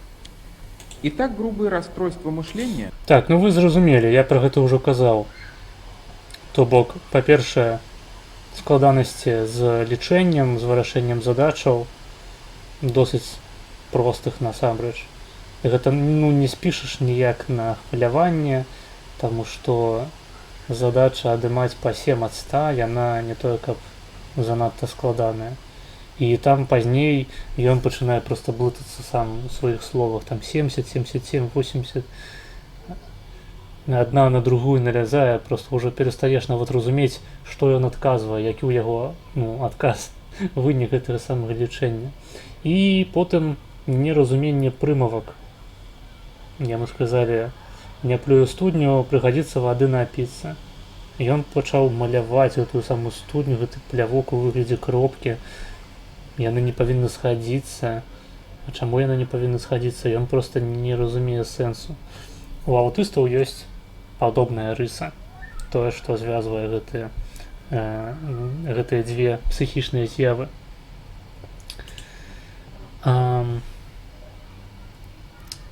Так, наконт пытанняў па-за тэмай стрыму, па-за тэмай лекцыі я потым буду адказваць.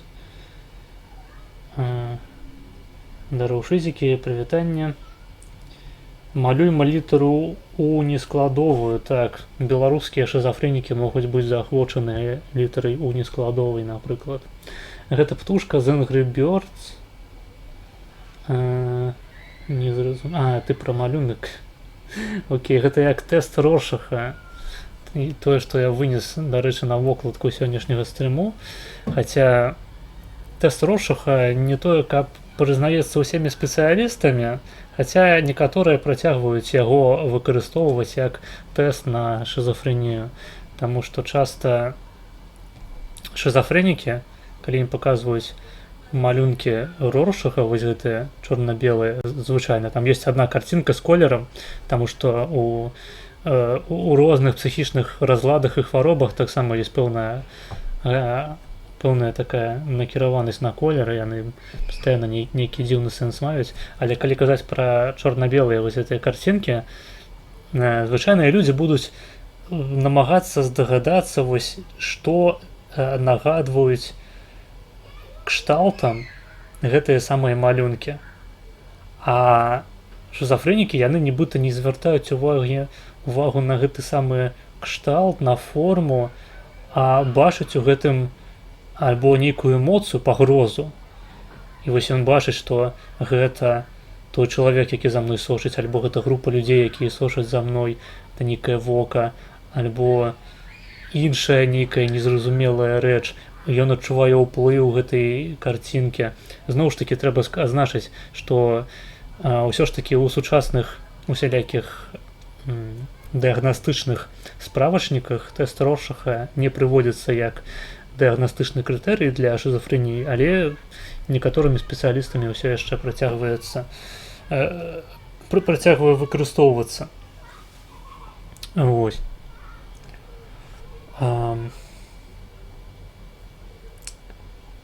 Так, пытанне по лінгвістыцы, гэта пасля. Вітаю легендарны канал, я там усе відзікі з шызамі пераглядзеў. Цікавы канал, але аспект, на які я звяртаў увагу перад тым, як пачаць іх паказваць, часта на гэтым канале дыягназы прыпісвальныя тым ці іншым пацыентам досыць дзіўнаватыя, асабліва гэта тычыцца шизафрэніі. У адным з такіх відэа, я вам пазней, мабыць, пакажу, хлопец, хутчэй за ўсё, проста аўтыст, але праз тое, што ён занадта дарослы для аўтыста, яму далі дыягназ шизафрэніі. Дэталі савецкай псіхіятрыі. таму што большасць з гэтых відэа былі знятыя ў 90-е гады у постсавецкай Расіі. Галоперидолу 2 куба ВВ. Насамрэч, сапраўды галоперидол, ён выкарыстоўваецца для зняцця пазітыўных сімптомаў. І у лекавання, у прынцыпе, што пазітыўных, што негатыўных сімптомаў палягае ў асноўным на лекаванні сімптомаў, а не прычынаў, таму што вылікаваць прычыны там досыць складана, чаму буду тлумачыць пазней. І сапраўды у тэрапіі выкарыстоўваецца галоперидол, каб зняць проста пазітыўныя сімптомы. Галоперидол гэта антыпсіхотык. Антыпсіхотык, то бок гэта лек, які дазваляе зняць галюцынацыі і трызнення. У выпадку з негатыўнымі сімптомамі выкарыстоўваюцца усялякія стымулянты, псіхастымулянты, але пабочнае дзеянне заключаецца ў тым, што псіхастымулянты могуць выклікаць пазітыўныя сімптомы, то бок тыя ж самыя псіхозы, такім чынам ствараючы праблему лекавання адначасовага пазітыўных і негатыўных сімптомаў, што ўскладняе, як вы самі разумееце, тэрапію. А когнітыўныя сімптомы лекуюцца праз усялякага кшталту менавіта псіхатэрапію когнітыўную. То бок гэта індывідуальная праца з пацыентамі, якая ўключае ў сябе як працу з самой хваробай, так і з яе наступствамі, і з тым, што асоба страшвае пэўныя інтэлектуальныя здольнасці, ёй трэба навучыцца нейкаму новаму навыку, трэба навучыцца інтэгравацца ў грамадства, выконваць пэўную функцыю, самога сябе забяспечваць.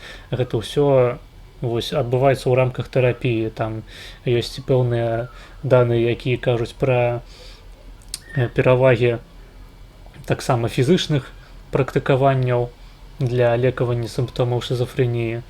Розныя стасуюцца методы, сапраўды. Вось. Але на сённяшні дзень мы займаемся проста лекаваннем сімптомаў. У прынцыпе, магчыма, што шызафрэнію было больш карэктна аднесці менавіта да разладу, таму што гэта хвароба развіцця, як і аўтызм. Ну, аўтызм не хвароба, разлад. Менавіта тая дыстынкцыя, якую я праводзіў яшчэ на мінулай лекцыі паміж разладам і хваробай. Гэта розныя паняцці трошкі, таму што хвароба гэта звычайна стан, які можна ўвайсці і выйсці з яго. Можна захварэць і вылечыцца. Ад аўтызму ты не вылечышся. Таксама і ад шызафрэніі. Звычайна, калі пытаюць урачоў, ці можна вылечыцца ад шызафрэніі, і яны кажуць, ну, у прынцыпе, так, але толькі ў тым сэнсе, у якім цукравыя дыябетыкі, прымаючы інсулін, дазваляюць сабе жыццё, у прынцыпе, больш-менш нармальнай асобы. Але як толькі яны перастаюць прымаць інсулін, хвароба вяртаецца. Но у гэтым сэнсе шызафрэнія сапраўды лекуецца. То бок, калі асоба прымае належныя лекі, калі яна праходзіць праз псіхатэрапію, праз самыя розныя тыпы тэрапіі, тады яна мае шанец вярнуцца да адносна нармальнага ладу жыцця. Але калі яна перастане лекавацца, калі перастане прымаць таблеткі, усё вяртаецца зноў. І з майго пункту гледжання асабіста гэта не з'яўляецца лекаваннем хваробы. Гэта проста акупацыя менавіта саміх сімптомаў. Значыцца, так. Вы, блядь, смеетесь, але я так рахую гроші, як маю платити. Ну, бывае. Мабыць, табе таксама трэба праверыцца. А гэты відос аплочаны ці проста на жаданне маргінезу толькі ўключыў стрым. Гэта мой падрыхтаваны загадзя відос. Это не замоўлена.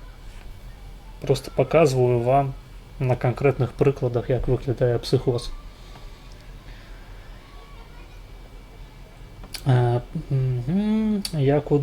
Яўдурцы праходзіў тэст на колеры, і тыпу, калі абраныя колеры асацыявацца павінны з чымсьці брудным, то ўсё, ты трывожнік. Магчыма, ты праходзіў тэст на сінестэзію.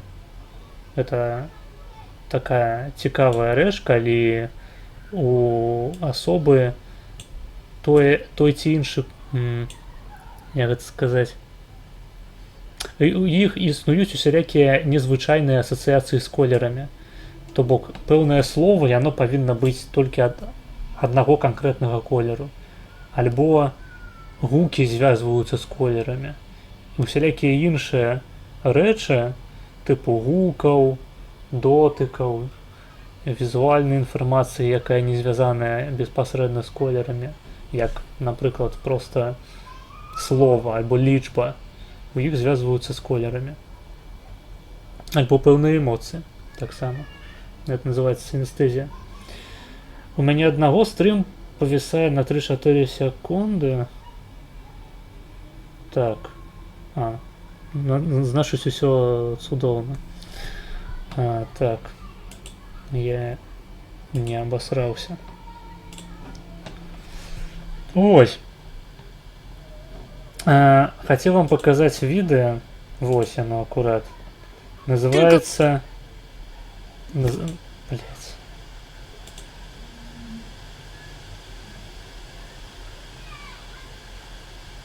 Спеть? Называется «Шизофрения гибифренная» с того же самого канала. Медфильм. На мой погляд, у гэтым відэа мы бачым аўтыста, а не шизофреника. Но судите сами. Спеть, что вы сняли? Ну что же, Антон, как у тебя настроение? Нормально. Да? На что-нибудь жалуешься? Бьют меня. Кто тебя бьет? Ну вот эти ребята из третьего Из третьего чего? отделения. Ну а за что они тебя Да бьют? ни за что. Да? Не хочу больше у вас здесь находиться. А до этого ты где лежал? В 15. А в 15 никто не бил? Не Тоже обижал? обижали. Тоже обижали? А почему Лучше- тебя обижают? Да не знаю. Может быть, ты себя как-то неправильно ведешь? Не надо об этом говорить. Не надо об этом говорить. Хорошо. Значит, настроение у тебя хорошее, да? Сколько лет тебе? 19. 19? В каком году родился? В 76-м 19 марта. Мгм. Антон, а какое у тебя образование? Никакого. То есть? У меня диплом сделан за так. То есть, за что за так? Слышишь? Да? А ты учился чему-нибудь? Да нет, толком и не учился. Ну, все-таки, ты считать умеешь? Ну, немножко. Ну, можешь, например, 10 умножить на 8, 80. а 5 умножить на 4. 20. Бок звярніце ўвагу, лічыць ён добра, і памыліцца ён зараз толькі тады, калі яго папросяць памножыць 7 на 8, здаецца. 7 умножить на 8. Не знаю. Ну, даже и подумать не можешь. 7 на 8. 7 на 8, 8 на 7. То бок тут я гэта інтэрпрэтую проста як праблемы з увагай менавіта, а не з тым, што ён прынцыпова не ўмее лічыць, як папярэдні, напрыклад, пацыент. Бо калісьці, ну, вядома, і папярэдні пацыент умеў лічыць, яго не было праблемаў з тым, каб скончыць школу, атрымаць там яшчэ нейкую адукацыю, здаецца, ён у ліцэі вучыўся ці тэхнікуме. Тут праблема ў іншым, па-мойму, гэта відавочна. Да? Не умеешь умножать, да? Ну, а ты чего-нибудь читал, какие-нибудь... Только матерные книги. Ну, нет. У нас тут только все приличное должно быть. А вот известных У нас таксама. каких-нибудь книг, там, «Три мушкетера». Нет, только 3 века поэзии русского Яроса. Ой, боже мой. Там Тебе... Лука Будищев, Рафаэль. Да, нет, ну, про Эрос мы не будем с тобой обсуждать. Ты у нас почему-то очень такой интересует. Ты все время девочками интересуешься, да? Так, ну ладно. Антон, а ты давно болен? Давно. А чем ты болен? Шизуха. А что это такое? Шизофрения. А откуда это? С детства. Зноў ж такі, ён цалкам усведамляе сабе, што ён хварэе шизофрэніяй. Не характэрна для шизофрэнікаў. То бок ён у першую чаргу, па-першае, ён усведамляе сабе, што ён псіхічна хворы, а па-другое, што менавіта шизофрэніяй. Гэта незвычайная сітуацыя для шизофрэнікаў. Кто это так? Зачепила мою родимую, гэта подло. Звару бульбу и тебе запихаю далее у горла. За стереотипы я разнесу тебе у трески. И понедельник дойдет до Лукашенко. Ой, Цудоўна, дзякуй. зачепила мою родимую, гэта подло. Звару бульбу и тебе запихаю далее у горла. За стереотипы я разнесу тебе у трески. И понедельник дойдет до Лукашенко. Ой, Дзякую усім за паўторныя падпіскі. Я так зачепила разумею, мою родимую, гэта подло. Звару бульбу и тебе запихаю далее у горла. За стереотипы я разнесу тебе у трески. И понедельник дойдет до Лукашенко. Ой, дзякуй. зачепила мою родимую, гэта подло. Звару бульбу и тебе запихаю далее у горла. За стереотипы я разнесу тебе у трески. И понедельник дойдет до Лукашенко. Ой, зачепила мою родимую, гэта подло. Звару бульбу и тебе запихаю далее у горла. За стереотипы я разнесу тебе у трески. И понедельник дойдет до Лукашенко. Ой, Так. Давайте яшчэ. Ну-ка. Што, ўсё? Здаецца, ўсё. Дзякуй, Міраслаў. Я так разумею, гэта ты параздаваў падпісак. Вельмі прыемна.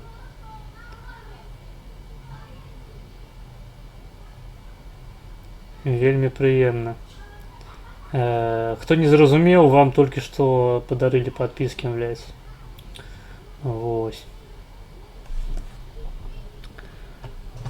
Так. Дзякуй, Міраслаў. Што вы тут пісалі ў чаце, дарэчы? Он зарофліў, так, ахуєнно зарофліў. Агресивно не виглядає. Думаю, бургера в маті або офіціантом зміг би робити. Ну, певну працю я б мог виконувати. Увогуле, для шизофренікаў не тое, каб характэрна быць агрэсіўнымі. Гэта таксама распаўсюджаны такі міт, што шизофренікі гэта нібыта патэнцыйныя забойцы.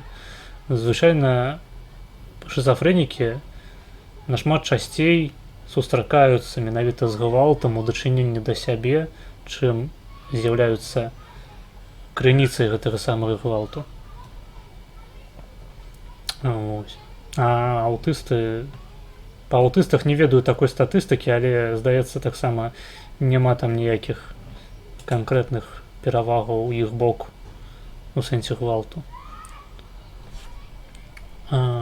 Каго? Того. Прикормліваю ансабаў, каб яны пазней перападпісваліся. Правильно.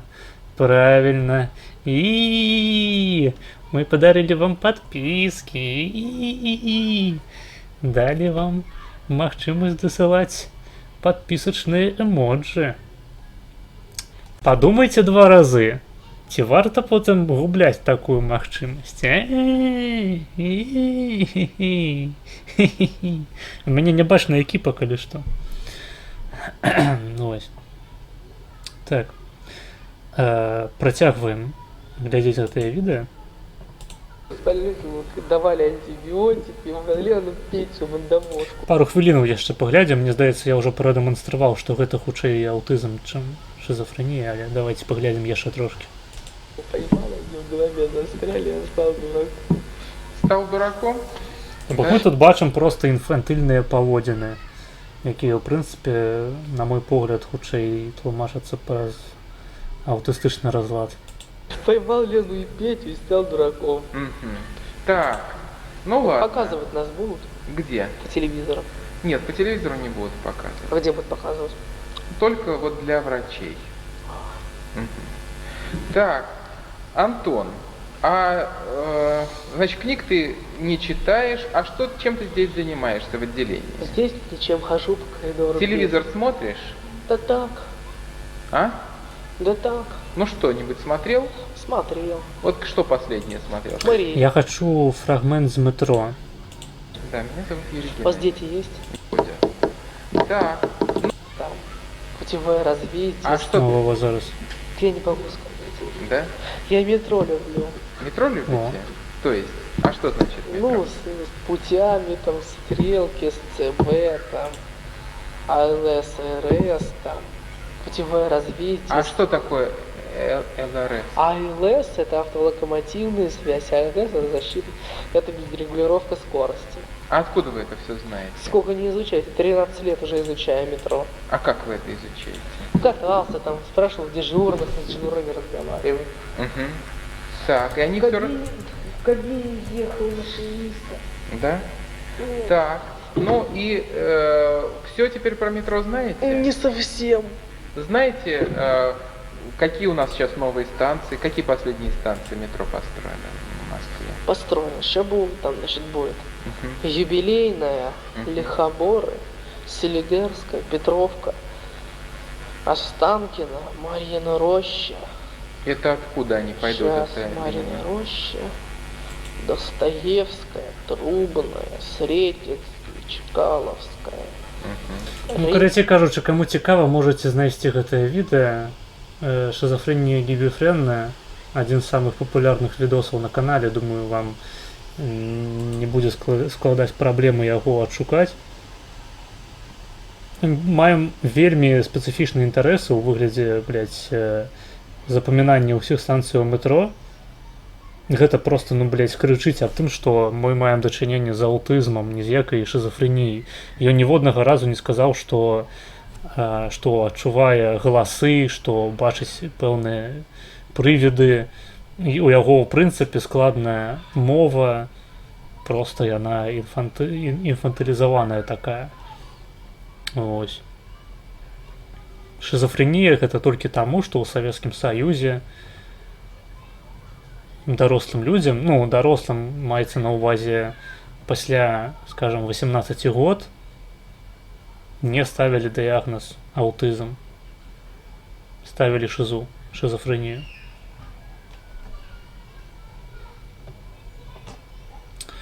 Неяк так.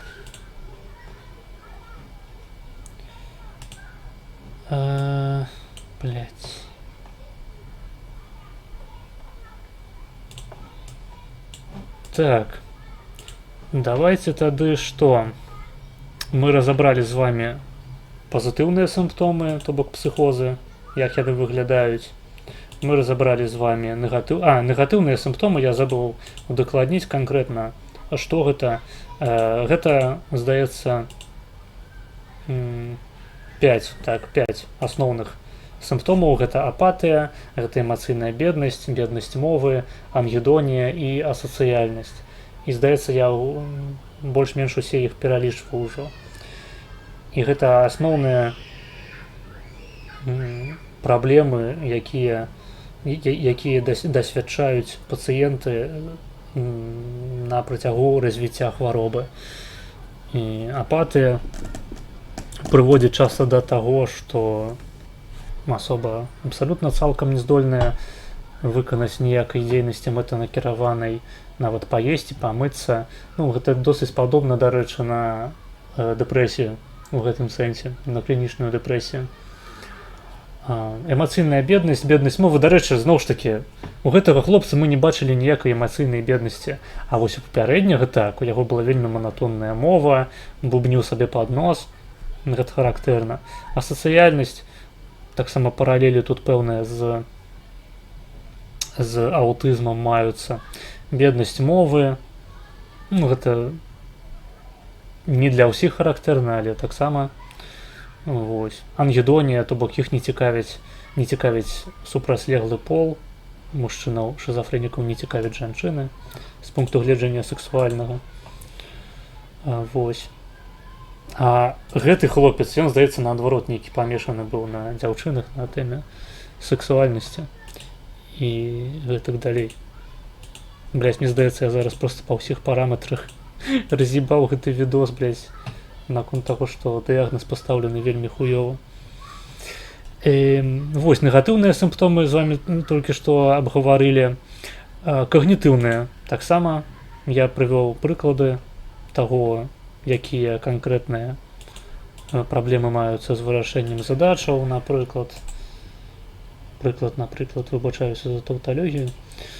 І зараз я вам хачу яшчэ пад канец такой не неўрабіялагічнай часткі паказаць мапу якая ілюструе распаўсюджанасць. Блять, да ёб твою... Блять, пенис Снейк, ну ёб твою мать. Где гэтая картинка?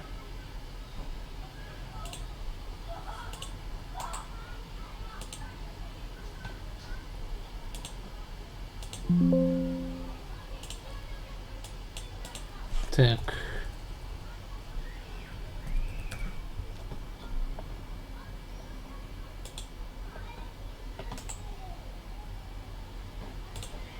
Так. Во.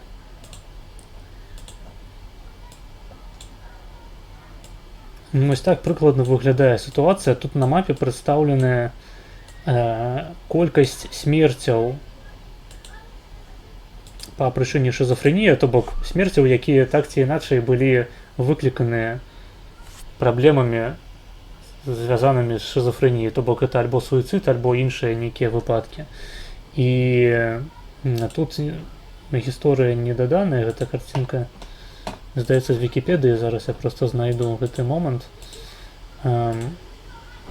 Насамрэч, у Беларусі яшчэ досыць неблагая сітуацыя, таму што тут мы маем 2 смерці на мільён чалавек. Хаця нашыя суседзі, напрыклад, вось Расія, Украіна, Польшча, яны маюць одну. Так, секунду. Не, беларусы маюць, я сказаў 32, беларусы маюць 2 смерці на мільён, дзякуючы шизофрэніі. Нашыя суседзі, такія як Польшча, Украіна, Расія, маюць па 1 смерці на мільён. Літувісы, вось у літувісаў усё ўвогуле цудоўна, у іх па статыстыцы 0. Хаця, магчыма, гэта трошачкі састарэлыя даныя, таму што гэта 2012 год, але ў літувісаў тут вось паказаны 0. Магчыма, гэта выкліканае проста тым, што ў іх досыць маленькае насельніцтва, а, мабыць, проста адрозненне на ўзроўні папуляцыі. Вельмі благая сітуацыя у латышоў у параўнанні з намі, у іх ад 4 до 6 смерцяў на мільён чалавек ад шизофрэніі. Ну, вось вы можете прааналізаваць і цэлую мапу. У Фінляндыі сітуацыя так сабе, у Грэнляндыі, на поўдні Афрыкі, у Манголіі. То бок, ну, у Францыі таксама херовая сітуацыя. То бок, зноў ж такі, сітуацыя па краінах адрозніваецца у сэнсе эпідэміялогіі. Так. Трэба чат праверыць, дарэчы. Шаббу будзем глядзець? Ну, пасля лекцыі. Пасля лекцыі. Маргінез, шизофрэнікі асексуальныя, так, для іх характэрная ангедонія. Як я ўжо сказаў, гэта частка негатыўнай сімптаматыкі. Паўтараю, для тых, хто прапусціў пачатак стрыму, пазітыўныя сімптомы – гэта сімптомы, якія не назіраюцца ў нармальнай асобы, а прысутнічаюць у хворай, як, напрыклад, псіхозы, галюцынацыі, то бок і трызнення. А негатыўныя сімптомы – гэта сімптомы, якія ёсць у здаровай асобы і няма ў хворай. То бок, тая самая прага да жыцця, матывацыя, там, пэўнае таксама імкненне да кантакту з іншай асобай, з супрацьлеглым полам. У шизофрэнікаў сапраўды такія праблемкі ёсць.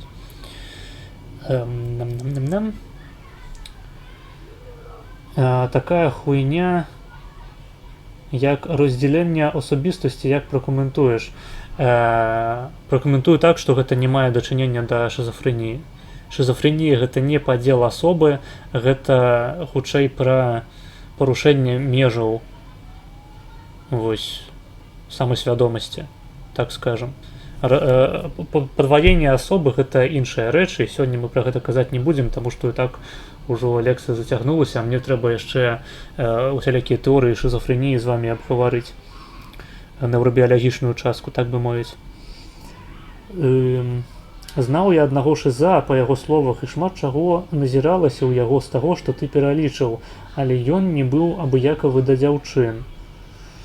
Ну, зноў ж такі, трэба разумець, што шызафрэнія гэта хвароба, якую некаторыя спецыялісты лічуць таксама спектрам, так же сама як аўтызм. То бок гэтыя самыя сімптомы, яны могуць быць больш ці менш узмоцненыя ў розных выпадках шызафрэніі, таму што гэта, магчыма, спектр сімптомаў, які можа мець абсалютна розныя, непадобныя на сябе прычыны фізіялагічнага характару. І мы гэта далей будзем абмяркоўваць.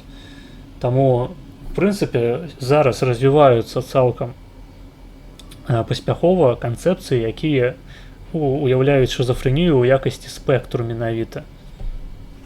Ну і сапраўды, калі мы кажам пра разнастайнасць псіхозаў, разнастайнасць галюцынацыяў, трызненняў, разнастайнасць яшчэ ў дадатку да гэтага негатыўных і когнітыўных сімптомаў, сапраўды было б дзіўна, калі б шызафрэнія была маналітнай, яснай, адназначнай, паўтаральнай, абсалютна аднолькава у розных выпадках хваробай. Ну, так проста не ёсць. Таму, магчыма, у твайго знаёмага сапраўды была шызафрэнія, проста без, напрыклад, такога сімптому, як агідонія. Але агулам для шызафрэнікаў ангідонія характэрная. Статыстычна. А яшчэ вельмі добра памятаю яго погляд, шкляныя вочы, проста ў душу глядзеў. Ну, магчыма, гэта акурат выкліканае было тым, што у іх праблемкі, як у аўтыстаў, з распазнаннем эмоцыяў па тварах, нізкая зацікаўленасць у тварах, асацыяльнасць.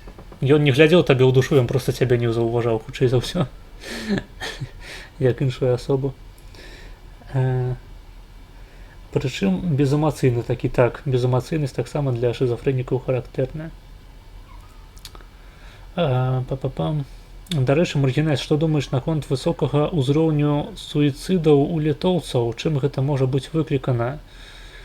Калісьці яны нават хіба лідарамі былі. Шчыра кажучы, не ведаю, магчыма, гэта неяк звязана з кліматычнымі умовамі, але дакладна ў гэтую тэму я не паглыбляўся, чаму ў іх такія праблемы. Я пра іх як бы чуў, я наслышаны, я ведаю пра такую тэму, і мемаў вельмі шмат наконт літувісаў з гэтага пункту гледжання, але не паглыбляўся ў канкрэтныя прычыны, прабач, не магу пракаментаваць. Так, гаспадарства, давайце пераходзіць паступова да неўрабіялагічных прычынаў шизофренія. Зараз поп'ю.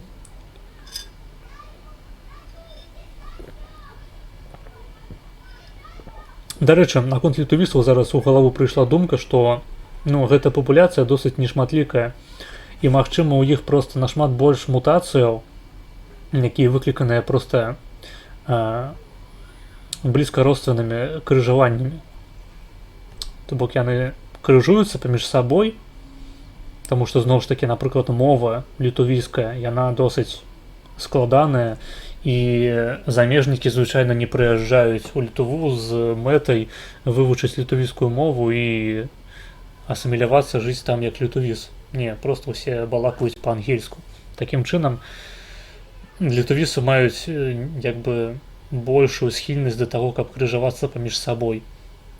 А гэта блізкародственныя крыжаванні, гэта рэцэсіўныя мутацыі, і адпаведна, якія могуць выклікаць цэлы шэраг псіхічных захворванняў альбо фізычных захворванняў, якія могуць прывесці да суіцыду.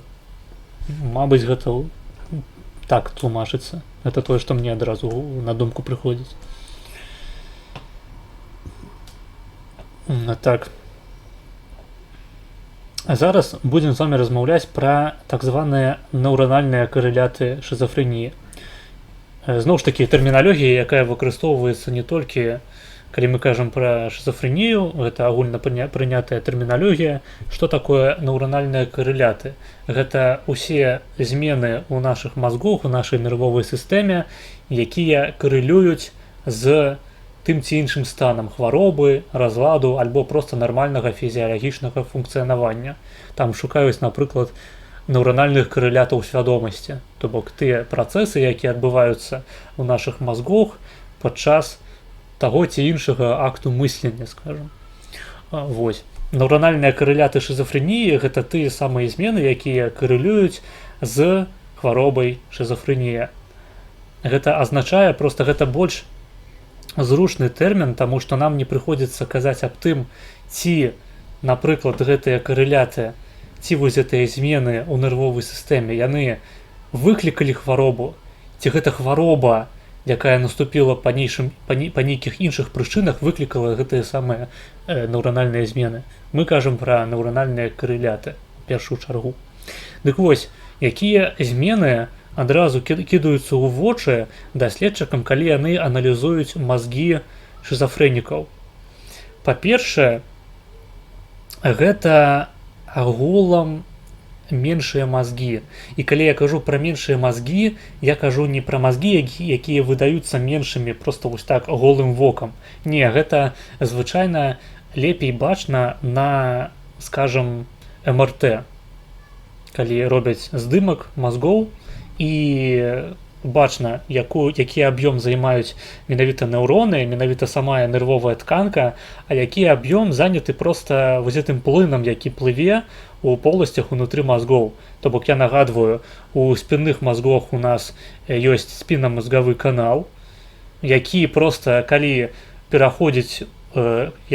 спінныя мазгі пераходзяць у галаўныя, ён таксама як бы пашыраецца і уяўляе сабой вось гэтую сістэму страўнічкоў мазгоў.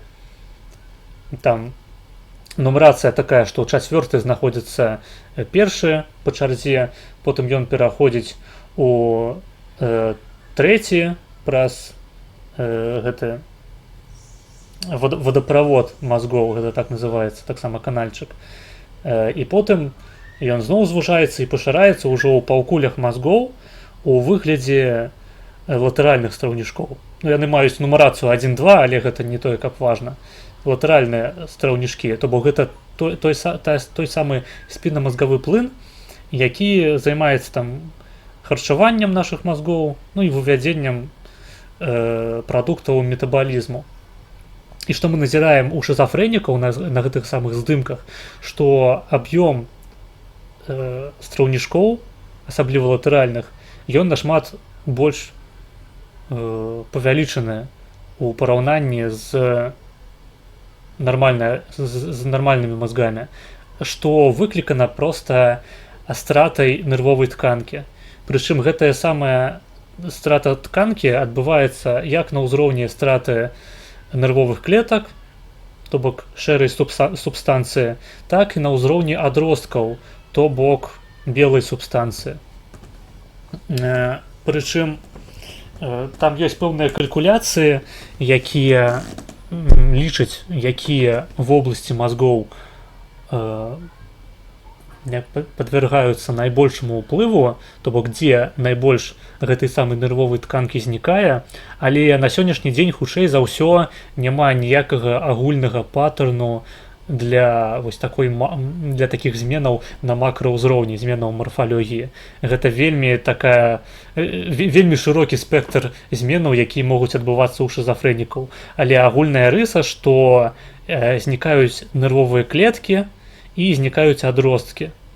Таксама ёсць розныя ацэнкі, якой часткі больш гэта датычыць, ці гэта больш датычыць менавіта целаў неўронаў, то бок смерці гэтых самых нервовых клетак, ці больш трэба размаўляць аб тым, што клеткі застаюцца, а знікаюць адросткі, знікаюць сінапсы, ёсць розныя ацэнкі. Мы ведаем, што дакладна як шэрая субстанцыя, так і белая субстанцыя падвяргаюцца гэтай дэградацыі.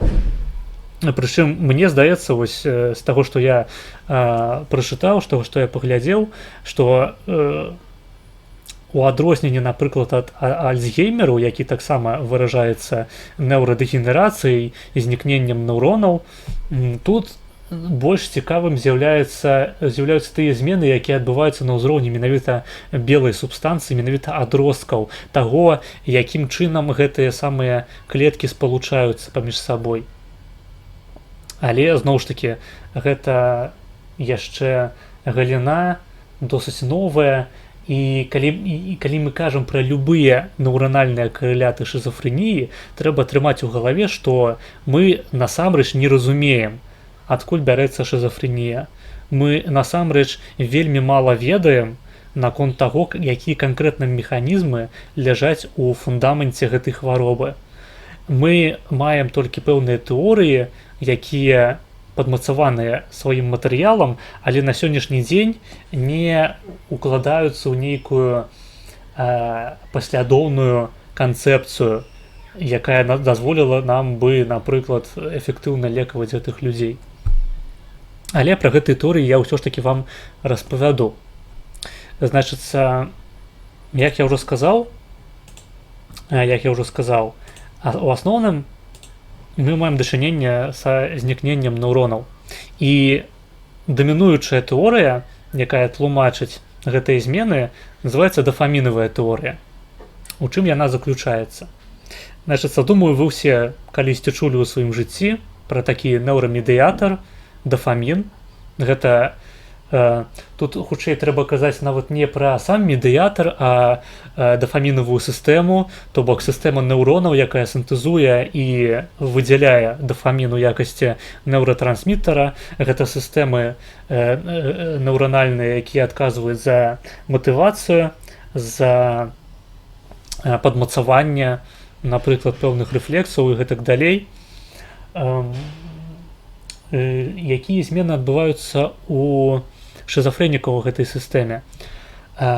Праблема ў тым, што даследаванні праводзяцца на мазгах постмортам, то бок пасля смерці. Таму таксама трэба да гэтых вынікаў ставіцца досыць скептычна. Але ўсё ж такі, што было знайдзена ў гэтых мазгах?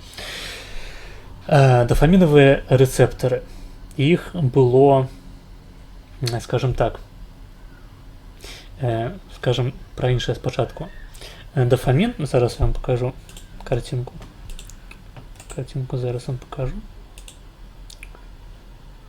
Што адбываецца з дафамінам шизафрэнікаў.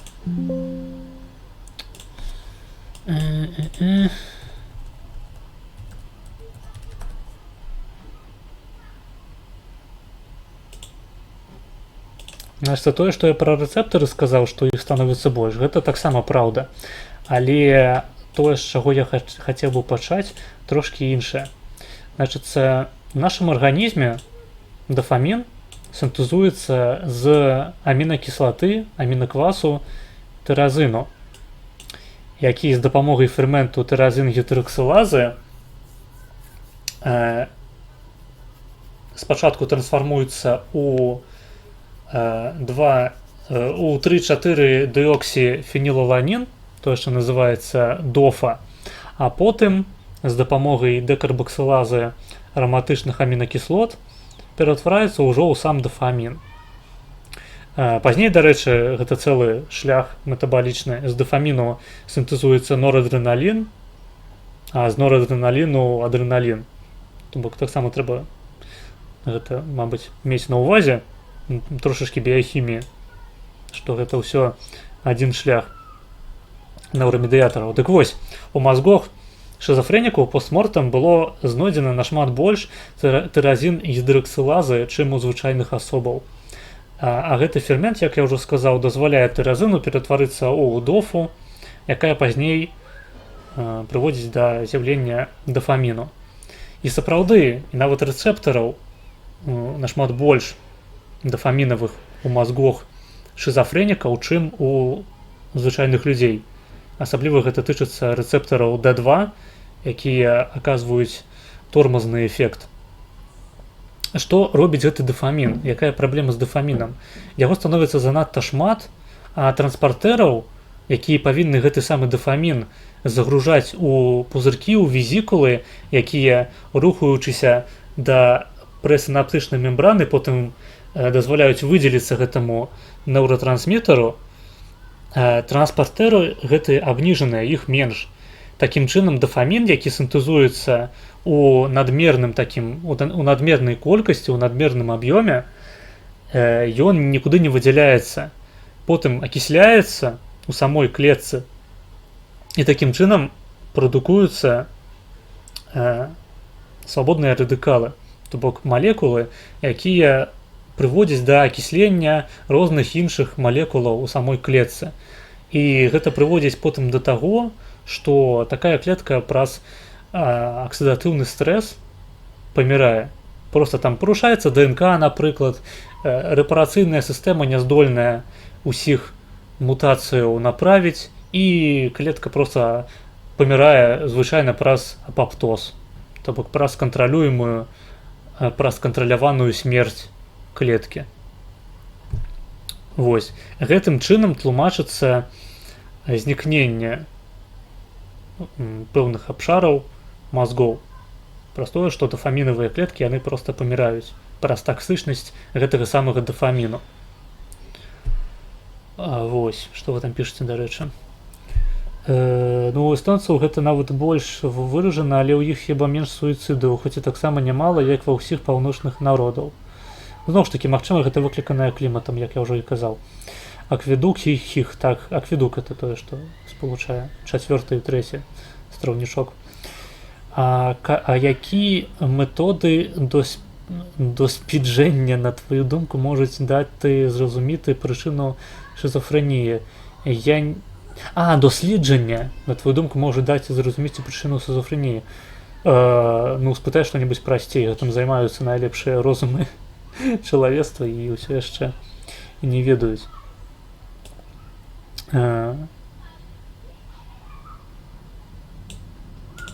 Мы просто не можем проводить даследаванняў на жывых людзях.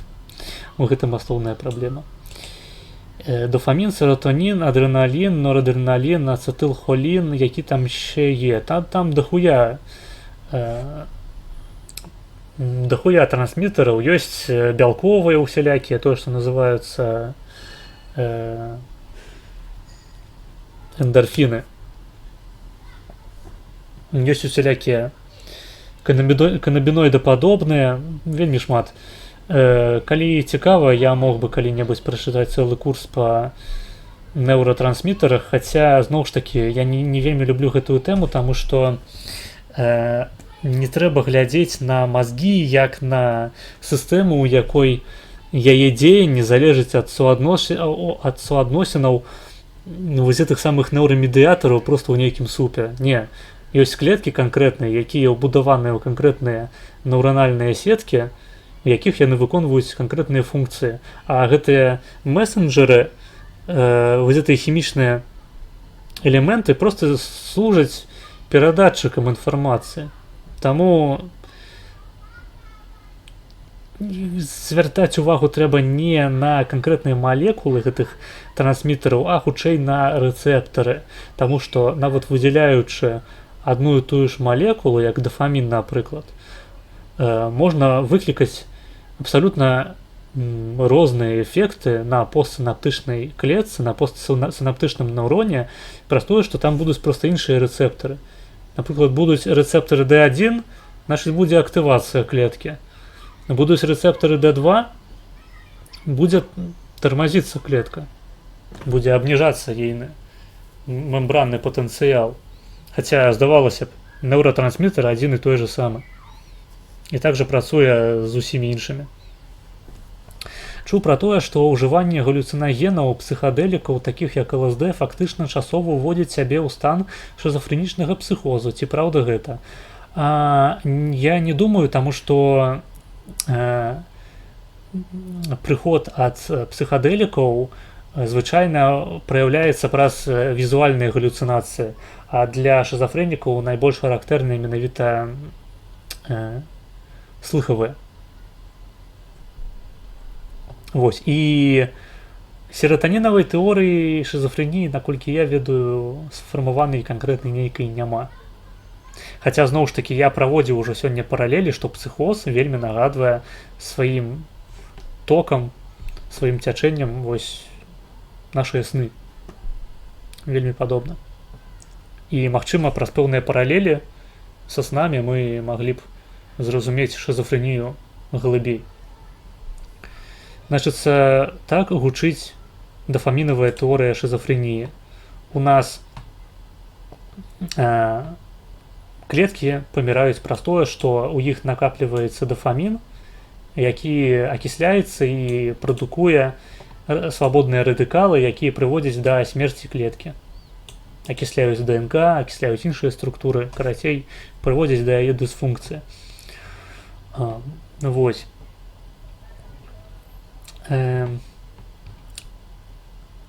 І было паказана, што інгібітары дафамінавых рэцэптараў яны здольныя дапамагаць у выпадку пазітыўных сімптомаў, дазваляюць спыніць псіхозы. Таму менавіта гэтая тэорыя атрымала найбольшы распаўсюд сярод тэорыяў шызафрэніі. Але існуюць іншыя тэорыі, менш папулярныя, але таксама прадстаўленыя ў літаратуры, якія так ці іначай, дарэчы, звязаныя з дафамінавай тэорыяй. І першая з такіх гэта тэорыя глутаматная. Глутамат гэта найбольш распаўсюджаны актывуючы медыятар у нашай нервовай сістэме. І у шизофренікаў, зноў ж такі, па даследаваннях постмортам было прахарактарызавана, што іхнія рэцэптары да глутамату нашмат менш прадстаўленыя. То бок у іх менш рэцэптараў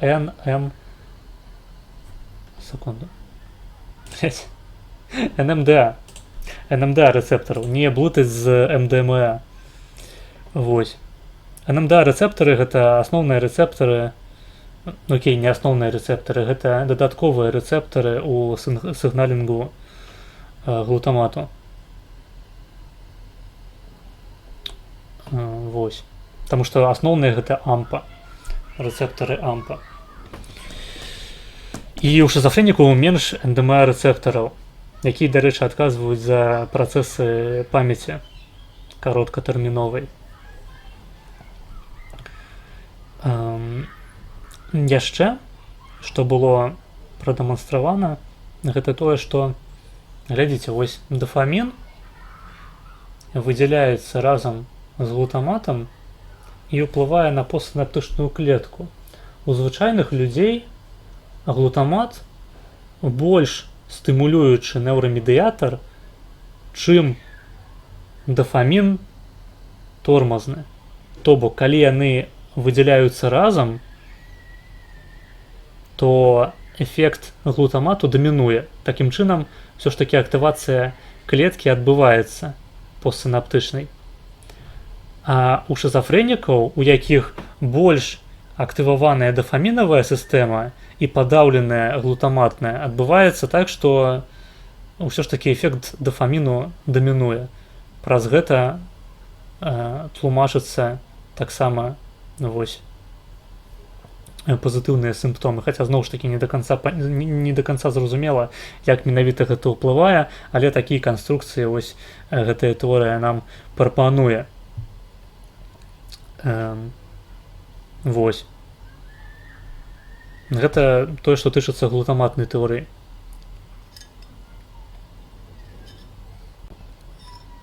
Хаця лекі, якія мелі бы працаваць менавіта на рэцэптары глутамату, не паказалі сваёй эфектыўнасці, на жаль. Таму гэтая тэорыя такая досыць спрэчная. Трэцяя тэорыя, якая таксама звязаная з нейрамедыятарам, але ў гэты раз з медыятарам ГАМК, гама-амінамасляная кіслата альбо квас. Гэта медыятар, які з'яўляецца галоўным тормазным медыятарам у нашай нервовай сістэме. І ў асноўнай яго выдзяляюць так званыя інтэрнеўроны, якія займаюцца перадачай інфармацыі ад аферэнтных неўронаў да эферэнтных, ад тых, што атрымліваюць інфармацыю, да тых, што выконваюць пэўныя дзеянні. Таксама гэта значная частка неўронаў, якія засяроджаныя ў асацыятыўных зонах мазгоў. Вось. Асабліва, у шизофрэнікаў проста гэтага самага гамку вельмі мала. І там нават ну, гэта звязана не з тым, што гамку мала з ферментам. Гэта звязана, то бок гамк ён синтезуецца з глутамату. Зноў ж таки вам покажу зараз картинку.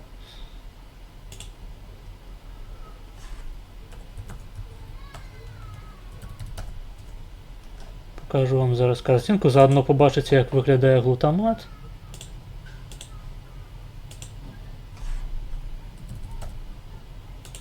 І як выглядае гамк. Значыцца,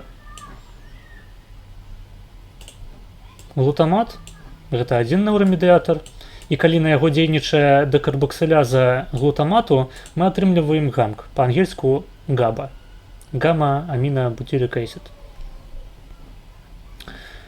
І вось гэтага ферменту, глутамат дэкарбоксілазы, у шизофренікаў проста менш. І асабліва гэта тычыць вось парвальбумінавых неўронаў, інтэрнеўронаў. Это такія інтэрнеўроны, якія змяшчаюць у сябе бялок парвальбумін. Гэта такі бялок, які ўдзельнічае ў розных працэсах унутры клеткі, ён займаецца транспартам, там у пэўным сэнсе арганізацыяй структураў, які мае дачыненне да сігналінгу, ну такі поліфункцыянальны бялок. І гэтыя клеткі, у якіх гэты самы бялок ёсць, называюцца парвальбумінавымі. І ў гэтых самых парвальбумінавых клетках асабліва вось нават назіраецца адсутнічанне гэтага ферменту, які мог бы нам даваць гамма-амінамасляную кіслату. Вось.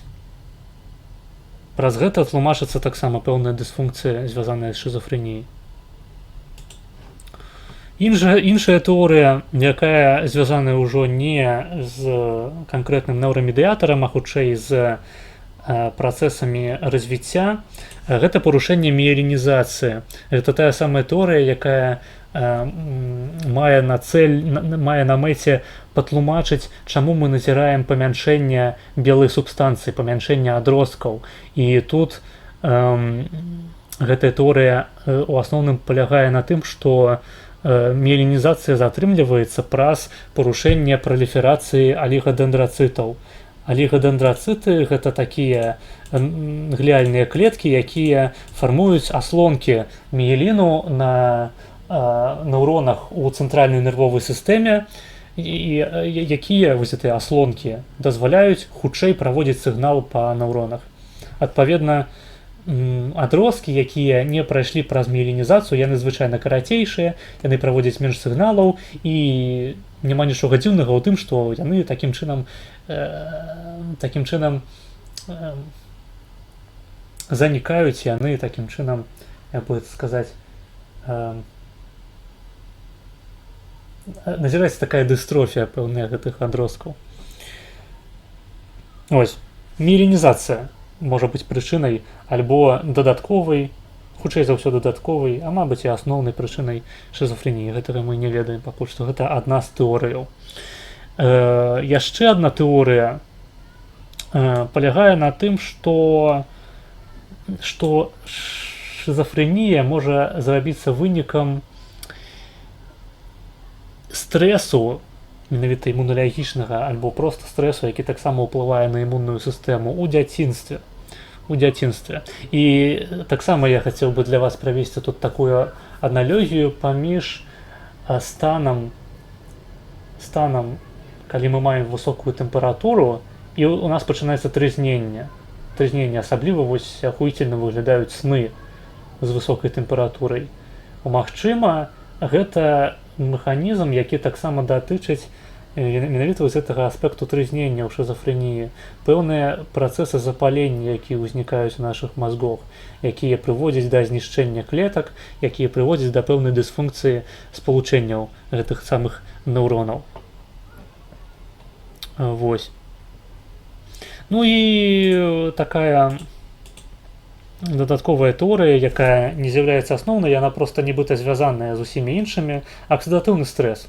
Аксідатыўны стрэс, то бок гэта акісленне розных кампанентаў клеткі, то бок гэта звязана адначасова і з дафамінавай тэорыяй, і з гамк-тэорыяй, і з глутаматнай тэорыяй, таму што ў кожных з гэтых тэорыяў вось тыя самыя нейрамедыятары альбо іх адсутнасць выклікаюць аксідатыўны стрэс.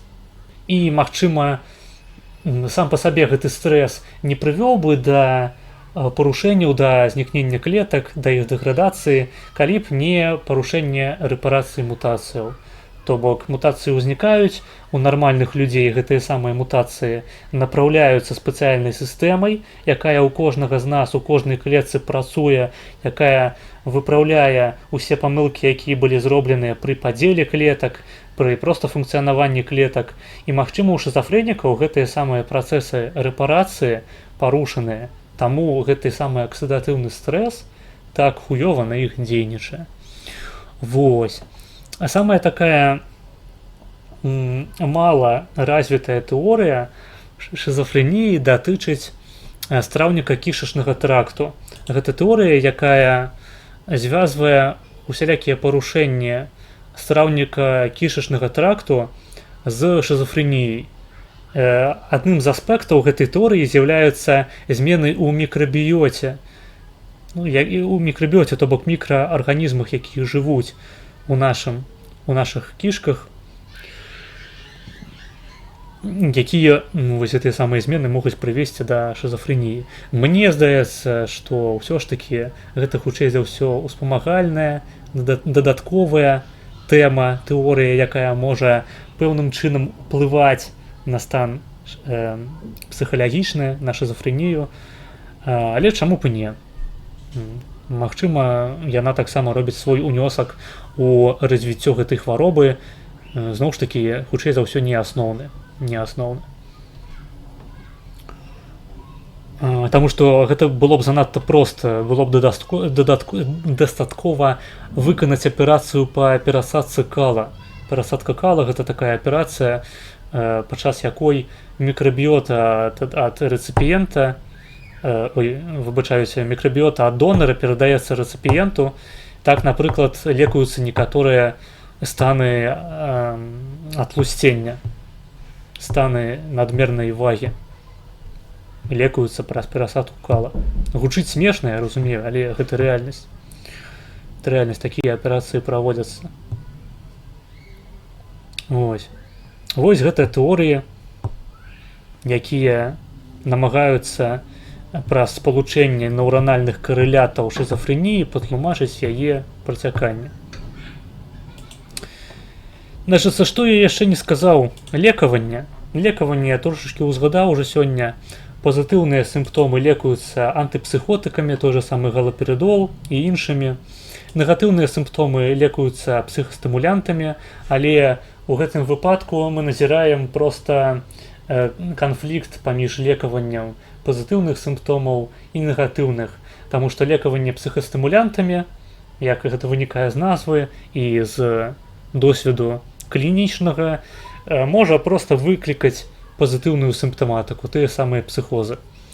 Вось. Гэта ускладняе тэрапію. Когнітыўныя сімптомы, такія як страта памяці, страта пэўных навыкаў, у тым ліку камунікацыі з людзьмі, лекуюцца праз псіхатэрапію рознага кшталту. Таксама сёння ўжо апісваў. Здаецца, гэтую тэму таксама закрылі. Не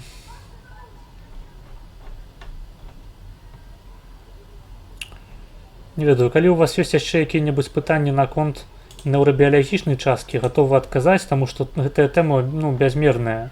Можна яшчэ распавядаць аб тым, што тут у функцыянальным сэнсе назіраецца падвышэнне актыўнасці так званых хваставых ядраў мазгоў, якія з'яўляюцца элементам дафамінавай сістэмы, і пры гэтым абніжэнне працы лобных доляў. Гэта ўсё робіцца на спецыяльных, даследуецца на спецыяльных апаратах PET, пазітронна-эмісійная тамаграфія, якая дазваляе мерыць проста актыўнасць тых ці іншых вобласцяў нашых мазгоў. Вось, але гэта ўжо такія дэталі, і насамрэч зноў ж такі па гэтых пытаннях існуюць розныя меркаванні ў літаратуры. Шизофрэнія досыць слаба даследаваная хвароба, на жаль. Усё яшчэ такое яна застаецца.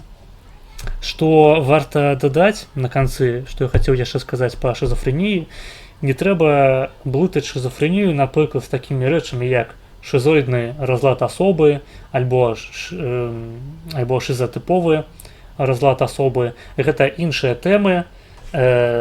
Ёсць даныя, якія кажуць, што шизоіды, напрыклад, часцей хварэюць шизофрэніяй, але шизоіды і шизатыповы разлад асобы гэта трошкі пра іншае, гэта хутчэй пра дзіўнаватых людзей такіх, ведаеце, такіх вось шизоідаў, іх часта у такой паточнай мове называюць інтравертамі.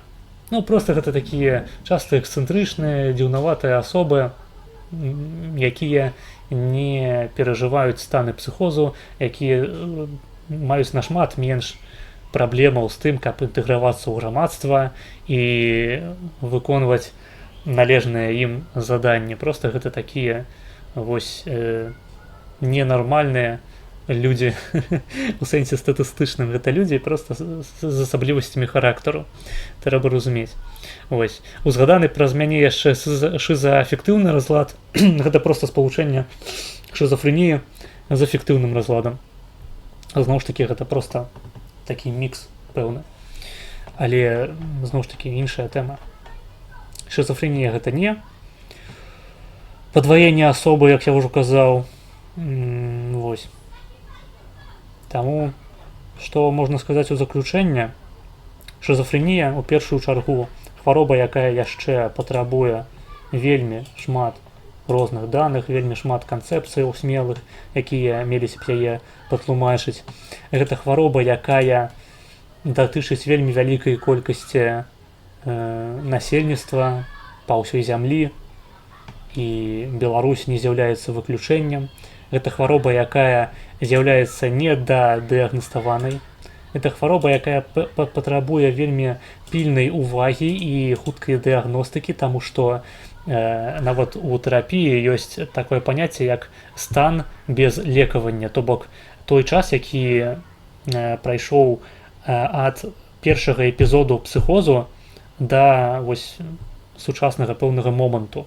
І вось гэты самы час ён вызначае, наколькі глыбокім будзе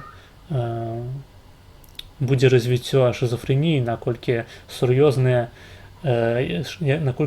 дыскамфорт гэтая хвароба прынясе яе ўладальніку. Гэта хвароба, якая патрабуе ўвагі, але значная частка пацыентаў усё ж такі здольная з ёй сабе парадзіць, вядома, пры ўжыванні лекаў, пры выконванні інструкцыяў ад лекараў. Гэтыя асобы здольныя інтэгравацца ў грамадства. Вядома, яны маюць пэўныя когнітыўныя праблемы, але калі яны пераарыентуюцца, калі яны асвоюць новыя навыкі, новыя прафесіі, яны цалкам здольныя выконваць сваю працу.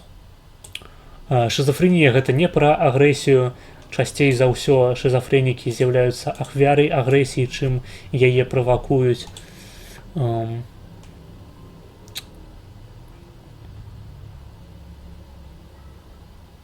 Ну і здаецца, на гэтым усё. Я выбачаюся, адыйду пассаць, а так хутка гэта ўсё прамаўляў, таму што я хацеў пассаць. І я вам проста музычку ўключу.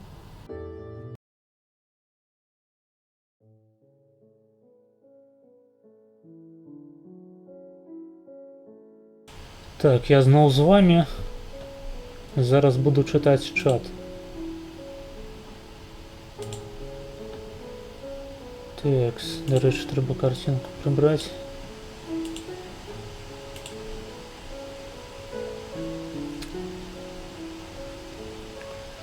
Так, глутамат натрыя. Ну так, глутамат гэта фактычна рэшта кіслотная. Просто паколькі усе такія малекулы, якія дысацыююць у растворах, існуюць у нашых клетках у якасці іонаў, то мы іх не называем, напрыклад, глутамінавая кіслата.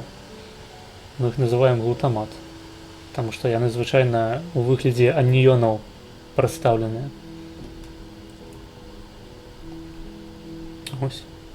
Ну, глутамат натрыя гэта літаральна соль нашага аднаго з галоўных медыятараў. А в приматів може бути шизофренія або психзахворювання. Тут цікаве питання, до речі. Я ведаю докладно, що ёсць мадэлі жывёльныя шизофреніі, прынамсі у пацукоў. І я не бачу ніякіх прычынаў, чаму б сярод прыматаў гэта не было б магчыма зрабіць.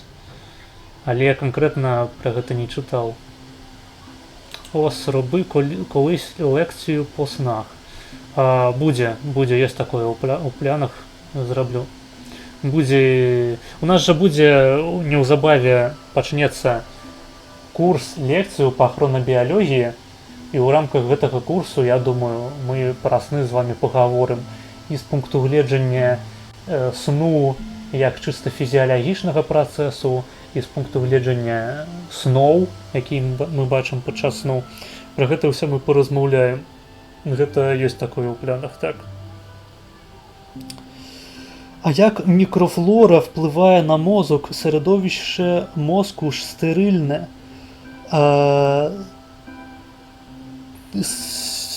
Ти маєш на увазі, що туди не потрапляють бактерії, але яны прадукуюць пэўныя субстанцыі, калі знаходзяцца у нашым кішэчніку. А кішэчнік, ён вядомы разбудаванай сістэмай нерваў. У прынцыпе, нервовай сістэмай сваёй уласнай. Это называется часто автономная система. Як это называется? Забыл конкретный термин. Карацей, кішэчнік з'яўляецца серадовішчам менавіта вялікай колькасці нейронаў, якія ў значнай ступені робяць яго аўтаномным. І таксама туды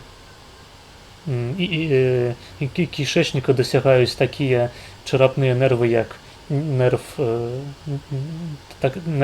10, блукаючая, якая беспасрэдна даходзіць да нашых мазгоў.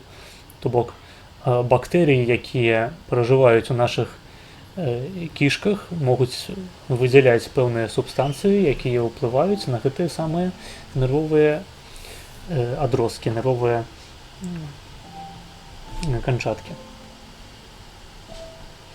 Гэта дышыцца не толькі шизофреніі, там ёсць розныя тэорыі наконт таго, што мікрабіёта можа ўплываць на з'яўленне Паркінсона, Альцгеймера і нават дэпрэсіі, чаго толькі там няма.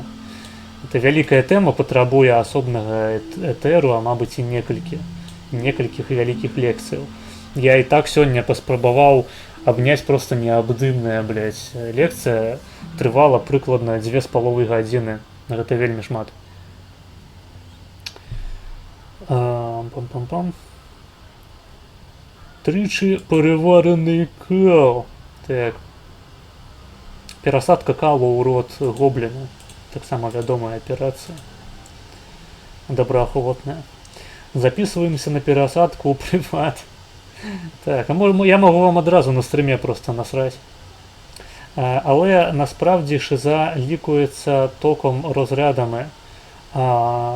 Цікавий кірунок терапії, тому що сапраўды і ў выпадку дэпрэсіі гэтыя самыя разрады стасуюцца ў найцяжэйшых выпадках. Гэта цікава. Гэта просто не тое, каб вельмі распаўсюджана, таму што людзі баяцца электрастымуляцыі мазгоў. Але я нават закидывал на свой канал у Телезе видосик, где мужчине уживляли такі электрод на дыстанцыйным кіраванні ў мазгі, які праз глыбокую стымуляцыю спыняў ягоны трэмор. Там у яго рука сапраўды вельмі моцна дрыгалася, але праз стымуляцыю все прыходзіла ў норму, і ён абсалютна адэкватна мог дакрануцца кончыку свайго носу, дакрануцца далоні лекара і прайсці ўсе тэсты на рухавую функцыянальнасць, так бы мовіць. Таму, у прынцыпе, цікавы кірунак для даследаванняў. Бо сапраўды глыбокая стымуляцыя мазгоў у шмат якіх выпадках дапамагае, у шмат якіх псіхічных захворваннях. Можна 2 пальцы в розетку засунуты. Ну, ўсё ж такі глыбокая стымуляцыя не так працуе. Праз 2 пальцы. Гэта ты робіш адсылку на Дэвіда Лінча, у якім у 3-м сезоне Дейл Купер вярнуўся да свайго адэкватнага стану праз тое, што засунуў пальцы ў розетку. Ну, у жыцці гэта так не працуе. Тыповыя шизоіды, убер-маргінал, Настя Базар, Айтипедія, папіж Дональд Трамп. Я б не сказаў, што Настя Базар і Айтипедія гэта шизоіды. Мікалай Росаў шизоід. Я не настолькі моцна знаёмы з ягоным контентам, каб адназначна сцвярджаць. Цалкам магчыма, ведаеце, гэта ж псіхічныя разлады, яны заўсёды характарызуюцца пэўнай ступеняй і складанасці дыягностыцы. Так. Нейкі хайп-чэст мне выдаўся. Прычому, будучы башкіром, є рос нацыяналістам шизоід. Ну, не ведаю. Я просто не знаёмы з ягонай творчасцю. Я ведаю, што ён пярдзіць як варыят, блядь. Ад сваіх бабоў. От бачиш, як би лишився в Білорусі, міг би ставити експерименти з струмом в підвалах БІЛ КГБ. Я сумняюся. Сумняюся, що там просто хопить грошей на таку апаратуру. А нават калі хопить, то ім похуй на это все. Навошта разбираться, хто шизофреник, хто не, просто взять, посадить.